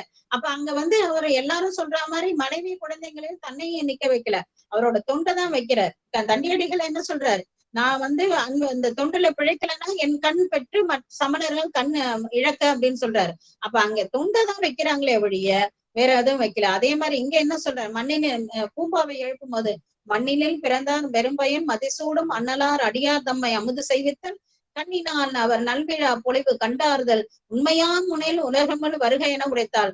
அந்த இந்த இந்த ரெண்டும் உண்மைனாக்க இந்த பெண்ணு வெளியில வரட்டும்ன்றாரு. அதே மாதிரி ஞானம் ஈசன்பால் அன்பேன்றது உண்மைதான், அன்புதான் சிவன்றது உண்மைனாக்கா இந்த ஏடு என்ன பண்ணணும், பெற்றம் ரிஷபத்துல சாமி வர மாதிரி இந்த ஏடு எதிர்த்து செல்லணும் அப்படின்னு ஆணையிடுறாரு. அப்ப இத அடுத்த பாடல்ல என்ன சொல்றாங்க, பெரியார் பொழு சண்டையார் வேந்தர் மெய்ப்பாசுரத்தை குறியேறி எல்லை அறிந்து கும்பிட்டேன். நான் பாசுரத்தை சொன்னேன், நான் விளக்கணும் சொன்னேன்னு நீங்க கேட்டுட்டு இருந்துடாதீங்க. இது யார் சொல்றா, நம்ம சாமி சொல்றாங்க. தெய்வ சேக்கிழா பெருமான் எதிர்த்தாப்புல உட்காந்துட்டே சொல்றாங்க. என்ன சொல்றாங்க, குறியேறின எல்லை அறிந்து சாமி எனக்கு திருவடி காட்டினாங்க, வணங்கினா அந்த திருவடி கொஞ்சம் காட்டுச்சு, அதுல நான் கும்பிட்டேனே தவிர சிறியேன் அறிவுக்கு என்னோட அறிவுக்கு அவர் திருப்பாதம் தந்த நெறியே சிறுதினான் அறிநீர்மை கும்பிட்டேன். அந்த கும்பிட்டது பலனுக்காக சுவாமி என்ன பண்ணாங்க, அவரோட திருவடி எனக்கு சில ஞானத்தை கொடுத்தது, அந்த ஞானத்துல சிறிதை நான் சொன்னேனே அல்ல. இந்த பாட்டுக்கு இதுதான் விளக்கம் இல்லை, நான் சொன்னேன்னு நீங்க நினைச்சிடாதீங்கன்னு 24 பாடல்கள், 12 பாடலுக்கு 22 பாடம் 24 பாடல்ல விளக்கம் சொல்லி நம்மளோட தெய்வ சேக்கிழா பெருமான் சொல்றாங்க. நம்ம கிட்டத்தட்ட ஒரு 40 பக்கத்துல விளக்கம் சொல்லி நம்ம சிகேஸ் ஐயா சொல்றாங்க. அதனால இந்த பாடலுக்கு இதுதான் விளக்கம்ன்றது இல்ல. ஆனா ஓரளவுக்கு தெரிஞ்சுக்கிறதுக்கு நம்ம நூல் கொண்ட துணைகளை பாக்குறோன்ற அளவுல இந்த பாடலை இங்க நம்ம தெய்வ சேக்கிழா பெருமானால் இந்த 844 பாடல்கள் வரைக்கும் நிறுத்துறாங்க. இப்போ திரும்ப அந்த பாசுரத்தை மட்டும் ஒரு தடவை சொல்றேன். ஏன்னா இந்த விளக்கம் அந்த விளக்கம் சொல்லிட்டே வரும்போது கொஞ்சம் உங்களுக்கு குழப்பி இருக்கும். கொஞ்சம் இன்னொரு தடவை ஒரு ரிவிஷன் மாதிரின்னு வச்சுக்கோங்களேன். பாட்டை மட்டும் எடுத்துக்கோங்க. வாழ்க அந்தனர் வானவர் ஆணையம் அந்த பாடலை மட்டும் எடுத்துக்கோங்க. 3ஆம் திருமுறையில 54வது பதிகம் பாசுரம். வாழ்க அந்தனர் வானவர் ஆணினம் வீழ்க தன் புனல் வேந்தனும் ஓங்குக ஆழ்க தீயது எல்லாம் அரண்நாமமே சூழ்க எல்லாம் அரண்நாமமே சூழ்க வையகமும் துயர் தீர்கவே அப்படின்றாங்க. ஏன்னா வாழ்க அந்தனர் எல்லாருக்கும் வாழ்த்தோட குருநாதர் ஒரு வாழ்த்தோட தொடங்குறாங்க. அந்தணர்களை வாழ்த்துறாங்க வேள்விகள் செய்யறதால. அந்த வேள்வியின் பயனை கொண்டு போய் கொடுக்கறதால வானவர்களை வாழ்க அந்தனர்ன்றாங்க. அந்த வேள்விக்கு உண்டான பஞ்சகவியும் அந்த முக்கியமான திருநீற்றை கொடுக்கறதால வாழ்க ஆணினம் சொல்றாங்க. இந்த வேள்வியோட பயனா இருக்கத்தால மழைய சொல்றாங்க, வீழ்க தன் புனல் மழை வரணும். இப்ப மழை வந்ததுனாக்கா எல்லாரும் செழிப்பா இருப்பாங்க, வேந்தனும் கரெக்டா இருப்பாரு, அதனால வேந்தனை சொல்ற. எல்லா குற்றமும் அப்ப எப்படி மண் புறக்கும் வலு வேந்தனுக்குன்னு சொல்லி அந்த மடத்துக்கு தீ வச்சத அந்த வேந்தனோட எதுக்கு அனுப்பினாரோ அதே மாதிரி நல்வார்த்தையும் யாருக்கு கொடுக்குறாரு, வேந்தனுக்கே கொடுக்குறாரு. அரண்நாமம் இப்ப எல்லா தீயதும் போனதுக்கு அப்புறம் அரண்நாமமே அங்க சூழ்ந்திருக்கணும். சைவர்கள் மட்டுமல்ல இந்த உலகமே துயர் தீர்ந்து இருக்கணும் அப்படின்னு சொல்லிட்டு சொல்றாங்க நம்மளோட தெய்வ சேக்கிழ நம்மளோட ஞான பிள்ளையார். அடுத்து அரிய காட்சியராய் தமது அங்கை சேர் எரியர் ஏறுவந்து ஏறுவர் கண்டமும் கரியர் காடுரை வாழ்க்கையர் ஆயினும் பெரியார் ஆவார் அவர் பெற்றிய அப்படின்றாங்க. சுவாமியை பார்க்கவே முடியாது சொரூப இலக்கணத்துல. அதனால அதுக்கு ஒரு தடுத்த இலக்கணம் கொடுக்குறாங்க. அங்கை சேர் காட்சியர் எரியர் ஏறுவந்து ஏறுவர் கண்டம் கரியர் இப்படியெல்லாம் காட்சி கொடுத்து இந்த பெருமானார பதி புண்ணியத்தால மட்டும்தான் பார்க்க முடியும், பசு பாச ஞானங்களால பார்க்க முடியாது. பதி ஞானத்தால மட்டும்தான் பார்க்க முடியும். ஏன்னா இவர் அரிய காட்சியர் ஆனாலும் பெரியர். ரிஷபத்துல வராரு, இப்படியெல்லாம் எளிமையா சொன்னாலும் அவரை ரொம்ப எளிமையா நினைச்சிடாதீங்க, அவர் பெரியர். அவரோட பெருமையை யாராலும் சொல்ல முடியாது. தன் பெருமை தானறியா தன்மையன்கான்னு சொல்ற அவரோட பெருமை அப்புறம் நம்ம மட்டும் சொல்லிட முடியுமா? அடுத்துக்கப்புறம் சங்கார காலத்துல இருக்கக்கூடிய வெந்த சாம்பலை விரை என வாசனை திரவியமாக பூசிக்கொண்டு இருக்கக்கூடியவர். தந்தையோட தாயில்லைன்றதால அவரே எல்லாத்தையும் சிருஷ்டிக்கிறதால அவருக்கு மேல ஒருத்தர் உள்ள என் தலைவரே பரம்பொருள்ன்றத அங்க சொல்றாரு.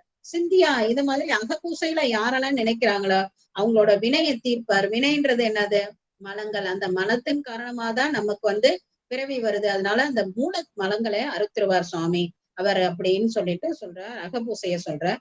அடுத்ததுக்கு என்ன சொல்றாரு சுவாமி யார் யாருக்கு என்ன அந்தந்த ஆன்மாவுக்கு பக்குவத்துக்கு ஏற்ப அருளுவாரே தவிர இவருக்கு ஏன் அப்படி அருள்னார், இவருக்கு ஏன் அருள்னார் அப்படின்னு நீங்க தெரிஞ்சுக்க வேண்டாம். அப்படி ஏன்னா தெரிஞ்சுக்கவே வேணாமா அப்படின்னாக்கா, நல்லா தெரிஞ்சுக்கோங்க.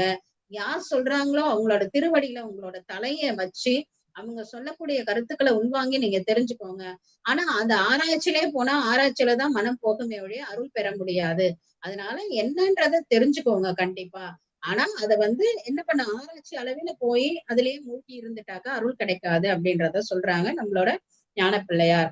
அதுக்கப்புறம் என்ன சொல்றாங்க, எதாலையும் சோதிக்காதீங்க. நான் இந்த இதுவை இப்ப சோதிக்க போறேன் அப்படின்னு எதையும் சோதிக்காதீங்க. எங்க சாமி எப்படி பரஞ்சுடரா இருக்கக்கூடிய பெருமானார் இங்க என்ன பண்ணும், நீங்க மாதுக்கம் நீங்களும்னாக்கா மனம் பற்றி வாழ்மின் அப்படி மனத்தை ஞானத்துல செலுத்துங்க.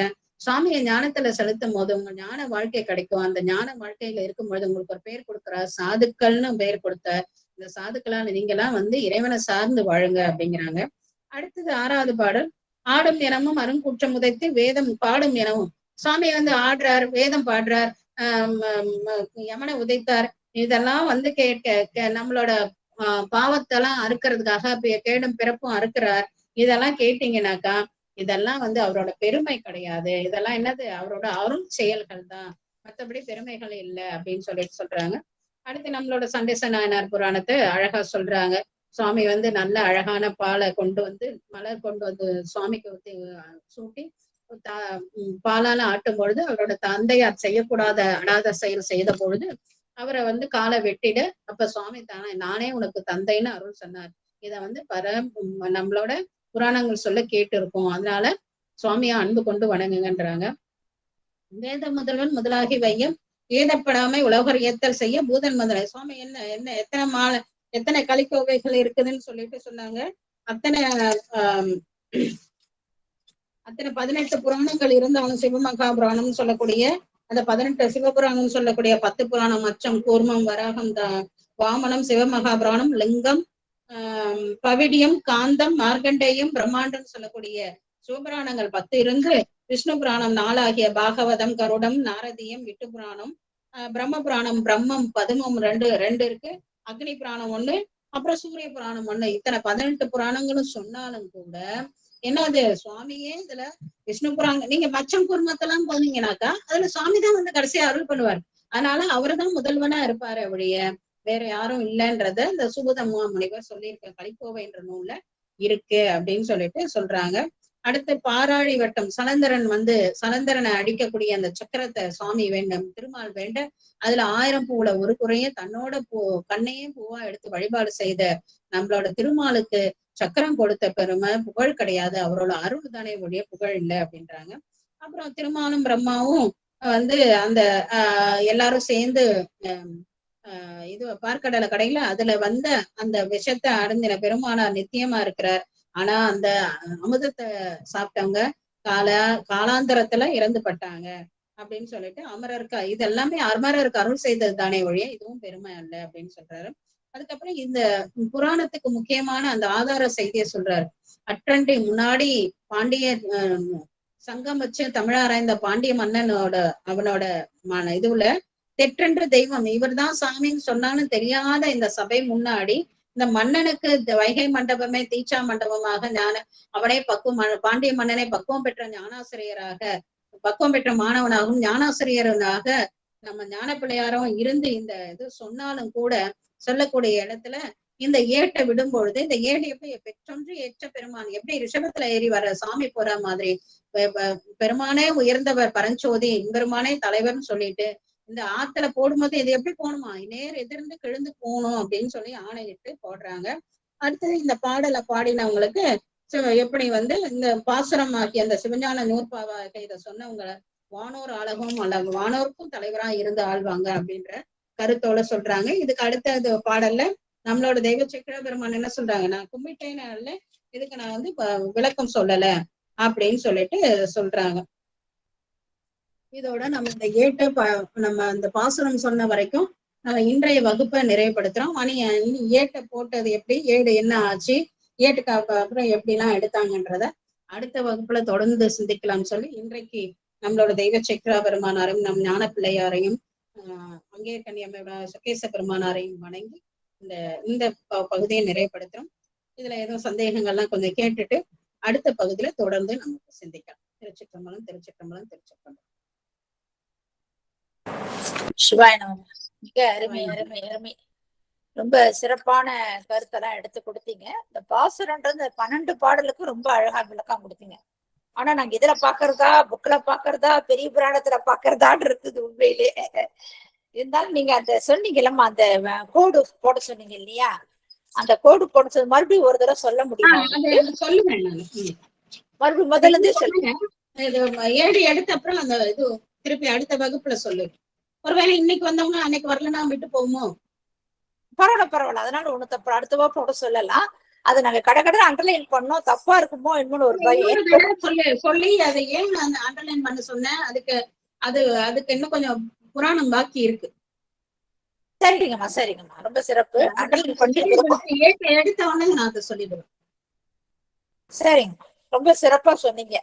முதல்ல இந்த வாழ்க்கை இந்த 12 பாசுரத்துல என்னென்ன விளக்கம் அப்படின்றது இந்த ஒப்பிட்டு மொத்தம் சீகேசைய உரையும் எடுத்துக்கிட்டீங்க, சேக்கிழா பெருமானுடைய பாடலையும் எடுத்துக்கிட்டீங்க. இந்த 12 பாடலையும் நம்ம பெருமான் வகுத்து கொடுத்த 12 பாடலையும் எடுத்து அழகா வகுத்து கொடுத்தீங்க. ரொம்ப சிறப்பான ஒரு கருத்து. ஏன்னா நாங்க அதை ஆழ்ந்து கேட்கணும். ரொம்ப ஆழ்ந்து கேட்டாதான் அதோட விளக்கம் நமக்கு புரியும். ஆனா மேலோட்டமா நம்ம இப்ப கேட்டுட்டோம். ரொம்ப சிறப்பா வாழ்க அந்தனர் அந்த பாடலுக்கு ரொம்ப நல்லது. சின்ன இதை குறுக்கிடுறதுக்கு மன்னிக்கணும். இந்த பகுதியில இன்னைக்கு கேட்டவங்க எத்தனை பேர் கேட்டீங்கன்னு தெரியல, எனக்கு டிஸ்பிளேல வரல. அவங்க மட்டும் என்ன பண்றீங்கன்னாக்கா திரும்ப ஒரு 2-3 தடவை இதை கேளுங்க. கேட்டாதான் அது நல்லா மனசுல பதியும். இந்த இது நான் பாடல் செக்கிழா பெருமானோட உரை, அது ஒரு பாடலுக்கு 24 பாடல் உரை. அந்த 24 பாடலுக்கு கிட்டத்தட்ட ஒரு 40 பக்கங்கள் உரை எழுதியிருக்காங்க நம்மளோட CKS ஐயா அவர்கள். இது எல்லாத்தையும் கலந்து நான் என்னோட வெர்ஷன்ல சொல்றேன். அப்ப அது எவ்வளவு கஷ்டமான விஷயம்ன்றது உங்களுக்கு புரிஞ்சிருக்கும். இப்ப இது நீங்க ஒரு 2-3 தடவை கேட்டீங்கன்னா தான் புரியும். ஆமாமா, சிறப்பு. 29 அடியார்கள் வந்திருந்தாங்கம்மா இன்னைக்கு. 29 அடியார்கள் இன்னைக்கு கேட்டிருந்தாங்க. அதுல இப்பத்தி கொஞ்சம் பேர் மத்தவங்க எல்லாம் போயிட்டாங்க. 16 27 பேர் இருக்கிறாங்க இப்பத்திக்கு. 27 பேர் இருக்காங்க. ஆமா, ரொம்ப நல்லா இருந்தது. நீங்க இந்த வாழ்க அந்த சொன்னீங்க, நல்லா சிறப்பா ஒரு விளக்கம். அந்த ஃபர்ஸ்ட் ஏற்கனவே போன வாரம் முந்தின வாரமே இந்த முதல் பாடலுக்கு நல்ல விளக்கம் எடுத்து சொன்னீங்க. 2 பாடலுக்கு நல்லா இருக்கிற விளக்கம் கொடுத்ததுனால எங்களால இதை கொஞ்சம் ஈஸியா எடுத்துக்க முடிஞ்சது. நற்பயணம் மழை உலகம் வாழும் பொருட்டு செய்யும் வேள்விதான் அது. இந்த அந்தணர்கள் வாழ்க அவங்க தலைமையில எடுத்து செய்ததாக சொன்னீங்க. அவ்வேள்வி நடைபெற துணையாகி இருந்த தேவர்கள் வாழ்க, அபிஷேகம் அர்ச்சனை ஆகியவற்றுக்கு பசு கூட்டங்கள் வாழ்க, வழிபாட்டின் காரணமாக குறைவில்லாத மழை வளம் நன்றாக இருந்தாதான் ஒரு மன்னன் ஆட்சி நல்லா இருக்கும். அந்த மன்னன் ஆட்சி எப்படி இருந்தது, புகழ்பெற்று விளங்குதா இருந்தது. அந்த புகழ்பெற்று விளங்குறதுனால இந்த தீய நெறிகள்லாம் நீங்கி விடுச்சு. திருநாமம் 5 ஓதியே இருப்பதாக உயிர்கள் பேரிடு நிலையில இருந்தார்கள். அஞ்ஞானத்துல அவர்களோட துன்பமெல்லாம் போயிடுச்சு. உலகம் இன்புற்று வாழ ஓதி அறிய அந்த முதல் பாடல் எடுத்து ரொம்ப அழகா விளக்கம் எடுத்து கொடுத்தீங்க. அறிய வேகமா எழுதல, இருந்தாலும் கொஞ்சம் கஷ்டமா தான் இருந்தது. அம்மா கை தட்டிக்காங்க, அவங்க பேசிட்டுருமா. நம்ம தான் வாரம் பேசுறோம் இல்லையா. விஜயலட்சுமி அம்மா நீங்க பேசுங்க. சிவாயனமா. கற்றறிந்த சபையிலே அடியார் திருமக்களுக்கு நடுவுல முதல்ல அடியேன் அம்மாவை பணிஞ்சுக்கிறேன். அனைவருக்கும் என்னுடைய பணிவான வணக்கம். அம்மா ரொம்ப சிறப்புமா. எப்படின்னா ஒரு தாயோட பாவனையில சொன்னீங்க பாருங்க. நான் விளக்கி சொல்லியிருக்கேன், இருந்தாலும் நீங்க இன்னொரு தடவை இதை படிங்க. ஏன்னா தாய் தான் எப்போதுமே கொஞ்சம் பார்த்து செய்வாங்க. அவங்களோட கருணை மாதிரி நீங்களும் கருணையா சொன்னீங்க. CKS ஐயாவோட உரை, பெரிய புராண சேக்கிழார் உரை, உங்க உரை எல்லாமே சிறப்பு. இந்த திருப்பாசுரம் ரொம்ப அருமையா இருக்கும். அதனுடைய விளக்கம் நீங்க சொன்ன மாதிரி ஒரு தடவை 2 தடவை எல்லாம் படிச்சா புரியாது. நீங்க நன்றாக விளக்கினீர்கள். இருந்தாலும் இது எப்போ நமக்கு செம்மையா புரியும்னா, நம்ம இந்த இதுல இணையத்துல கலந்துகிட்ட அத்தனை பேருமே ஒவ்வொருவரும் அந்த புத்தகத்தை எடுத்து மீண்டும் ஒரு தடவை அதை படிக்கும்போது அப்ப அவங்க என்ன சொன்னாங்க, அம்மா நீங்க என்ன சொன்னீங்க, அதை நாங்க உள்வாங்கினதை அதோட ஒப்பிட்டு பார்த்தோம்னு வச்சுங்க ரொம்ப எளிமையாயிடும். அது வந்து இந்த பலாப்பழம் இருக்குல்ல, அது வெளியில பார்த்தா அந்த பலாச்சோலை வந்து ரொம்ப இனிமையா இருக்கும். ஆனா அந்த அது பழமா இருக்கும்போது மேல முள்ளெல்லாம் இருக்கும், கரடு முரடா இருக்கும். அது மாதிரி நீங்க என்ன பண்ணிருக்கீங்க, இன்னைக்கு எங்களுக்கு அதை வெட்டி அதை அந்த கையெல்லாம் எண்ணெயை தடவிட்டு அதை குத்தாம அதை பக்குவமா அந்த சுளையை எடுத்து, ஏன்னா சுவாமி வந்து எப்படி தித்திக்கும் தேன் அந்த அதை வந்து உணர்த்துறது. அதாவது இடையில இடையில நிறைய விஷயங்கள், சிவமகாபுராண செய்திகள், அந்த தேவர்கள் அசுரர்கள் விஷம் எடுத்தது அந்த செய்தி, இதெல்லாம் சிவமகாபுராண செய்திகளையும் இடையில இடையில எங்களுக்கு பதிவு கொடுத்தீங்க. அந்த 18 புராண செய்திகள், அப்புறம் இந்த ஆட்பாளவர்க்கு அருளும் வண்ணமும் ஆதிமாண்பும், அந்த பாடல் வந்து இதே ஒத்ததான் காரைக்கால் அம்மையாரும் அற்புத திருவந்தாதியில ஒண்ணு சொல்லியிருப்பாங்க. நீங்க சொன்ன எனக்கு அது உடனே நினைவுக்கு வந்தது. சிவாய நம. திருச்சிற்றம்பலம். நூல் அறிவு பேசி நுழைவிலாதார் திரிக, சாபமே விட்டுறாங்க அம்மா. இந்த மாதிரி சும்மா அங்க சொன்னாங்க, இந்த கதை சொன்னாங்க. நூலறிவு பேசி நுழைவிலாதார் திரிக, நீலமணிமிடற்றான் நீர்மையே மேலுவந்த எக்கோலத்து எவ்வுருவாய் எத்தவங்கள் செய்வார்க்கும் அக்கோலத்து அவ்வுருவே ஆம். அது கடைசியா நீங்க இன்னொன்னு சொன்னீங்க பாருங்க, எது ஞானம்னா ஈசன் பால் அன்பு. நீங்க நம்ம சாத்திரம் படிச்சோமா தோத்திரம் படிச்சோமா அதெல்லாம் இல்ல, சுவாமி மேல அன்பு வைக்கணும். அது யாரு எப்படி சொன்னாங்க அது வந்து கேள்வி கிடையாது. அந்த ஆராய்ச்சி அறிவுக்கெல்லாம் போயிடாதீங்க அப்படின்னு சுட்டி காட்டின விதம் அனைத்துமே சிறப்பு. இத படித்ததன் பயன் எப்ப நமக்கு கிடைக்கும்னா, நம்ம வாழ்க்கையில அதை கடைபிடிக்கும் போது கிடைக்கும். அப்போ நம்ம என்ன பண்ணுவோம், இந்த அடியார் கூட்டத்துல கலந்துக்கணும். அம்மா மாதிரி அவங்க சொல்ற அந்த செய்திகளை ஒரு காதுல கேட்டு இன்னொரு காது வழியா விட்டுடாம நெஞ்சை கலனாக கொண்டு அதை பதிய வைத்து, நேரம் கிடைக்கும் போதெல்லாம் இந்த பதிவு ரெக்கார்ட் பண்ணி அருமையா ஆனந்த் ஐயா வந்து அந்த எத்தோப்பியால இருந்து போட்டுருவாங்க ஒரு வாரம் கழிச்சு.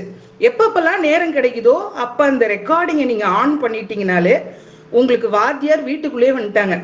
ஞான ஆசிரியர் வந்து வீட்டுக்குள்ளேயே உங்களுக்கு புத்தகத்தை பக்கத்துல வச்சுக்கிட்டு அவங்க சொன்னதை வரி வரியா நம்ம கேட்டோம்னா, சிவசிவா இதை விட ஆனந்தம் வேற என்ன வேண்டும்? அடியனுக்கு தெரிந்த முறையில சொன்னேன். நன்றி நன்றி. இதை நன்றி சொல்லி நாம முடிச்சிட முடியாது. இந்த பந்தம், இந்த உறவு, இந்த அடியார் கூட்டம், அப்படி ஒரு சிறப்பான அடியார் கூட்டத்துல சுவாமி என்னை வந்து இங்க கொண்டு வந்து சேர்த்ததுக்கு இறைவனுக்கு அடியனுடைய நன்றியை சமர்ப்பித்து, பிரேமா அம்மா அருமையா வாய்ப்பு கொடுத்தாங்க, அவங்களுக்கும் நன்றியை சொல்லி, சாந்தா அம்மா வந்து இதே மாதிரி இன்னும் பல்வேறு நிறைய கருத்துக்களை இந்த இணைய வழியாக எங்களுக்கு கற்பிக்க வேண்டும் என்று சொல்லி அவர்களுடைய திருவடிகளை பணிந்து வணங்கி விடைபெறுகிறேன். சிவாய நம. நன்றி. நன்றி நன்றிங்கம்மா. அதான் அந்த 12 பாடலையும் அம்மா முதல் பாடல்ல சொன்ன, 2வது பாடல்ல அம்மா சொன்னது வந்து, அதாவது பசுஞானத்தாலும் பார்க்க முடியாது, இந்த 5 புலங்களாலையும் பார்க்க முடியாது, பதியால தான் பார்க்க முடியும்னா அவருடைய தன்மையை யாராலும் உணர முடியாது அப்படின்றது அந்த 2வது பாடலை விளக்கம் எடுத்து கொடுத்தாங்க. 3வது பாடலை வந்து அகப்பூஜை சொன்னாங்க. அந்த பெருமானை எப்படி திருநீரான ஒளியா விளக்கக்கூடிய பெருமானாக எப்படி இருக்கிறான்னா, தாய் தந்தையற்ற இருந்தா கூட அவரை நம்ம வினையெல்லாம் தீர்த்தடிக்கூடிய பெருமான். இந்த அகப்பூஜையில நம்ம அன்பால வணங்கணும்னா, நம்ம பொய்மையெல்லாம் போக்கிட்டு அன்பால வணங்கினோம்னா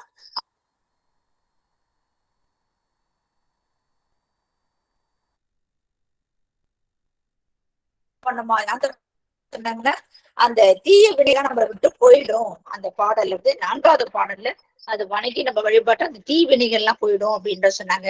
அதுக்கப்புறம் அதே இந்த சுருட்டுப்படி விளக்கம் எடுத்து கொடுத்தாங்க. சுருட்டுப்படி பெருமான் வந்து விசாட்டு படுத்துட்டாரா, உடனால எப்படி இருக்க முடியும் அப்படி இந்த கதையெல்லாம் எடுத்து இதெல்லாம் போக்குங்க, ஏன்னா சோதிக்க வேண்டாம், இதெல்லாம் நீங்க ஆராய்ச்சி பண்ணாதீங்க, இந்த ஆராய்ச்சி பண்ண தேவையில்லை அப்படின்றது எடுத்து விளக்கம் கொடுத்தாங்க. முனிவர்கள்னா யாருன்னா முடிந்தவர்கள் சொன்னா, சாதுக்கள்னா திருத்தொண்டர்கள், இறைவனையே சார்ந்து வாழ்ந்தக்கூடியவர்கள் என்றது அந்த சாதுக்களுக்கும் விளக்கம் எடுத்து கொடுத்தாங்க. அதுக்கு அடுத்த பாடம் வந்து பெருமை. இப்ப இறைவனை பத்தி பெருமை எல்லாம் வேண்டாம், அந்த அருள் செயல்களை நினைச்சு நம்ம வழிபாடு செய்யறதை பத்தி அதுக்கு அடுத்த பாடல அழகா எடுத்து விடுத்துன்னு கொடுத்தாங்க. 7வது பாடம் சண்டிகேஸ்வருடைய வரலாறு, அழகா ரொம்ப அந்த சண்டிகேஸ்வர வரலாறு ஒரு விளக்கமாவே கொடுத்து அந்த பாடலை எடுத்து சொல்லி கொடுத்தாங்க. அடுத்தது 8வது பாடம் 18 புராணம். அந்த 18 புராணத்துல லிங்க புராணம், வராக புராணம், கந்த புராணம், வாமன புராணம், கூர்ம புராணம், மச்ச புராணம், மார்க்கண்டேய புராணம், இன்னும் 2 எழுதவே இல்லைம்மா, அது என்னன்னு தெரியல. ஆனா ரெண்டாவது வந்து அந்த விஷ்ணு புராணத்தை வந்து பாகவத புராணம், ஆரத புராணம், கருட புராணம், விஷ்ணு புராணமும் அதாவது நான்கையும் சொல்லியிருந்தீங்க. அதுக்கப்புறம் மூன்றாவது பிரம்ம புராணம், பத்ம புராணம் 2, அக்னி புராணம் 1, சூரிய புராணம் இந்த 20ஐயும் எடுத்து விளக்கம் கொடுத்தீங்க. அது 18 புராணங்கள்லயும் அம்மா எழுதாததை எழுதிக்கோங்க. மச்சம், கூர்மம், வராகம், வாமனம், சிவமகாபுராணம் 5 ஆச்சுங்களா? அடுத்து நம்மளோட லிங்க புராணம் சொல்லுவோம் இல்லைங்களா, அந்த லிங்க புராணம். பவிடிய புராணம்னு ஒண்ணு இருக்கு. காந்தம், மார்க்கண்டேயம், பிரம்மாண்டம்.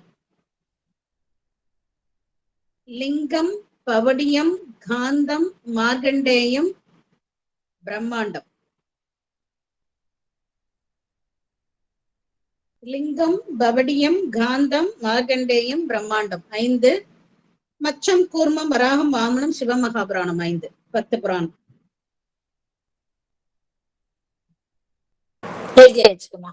நல்லது. தொடருங்கம்மா.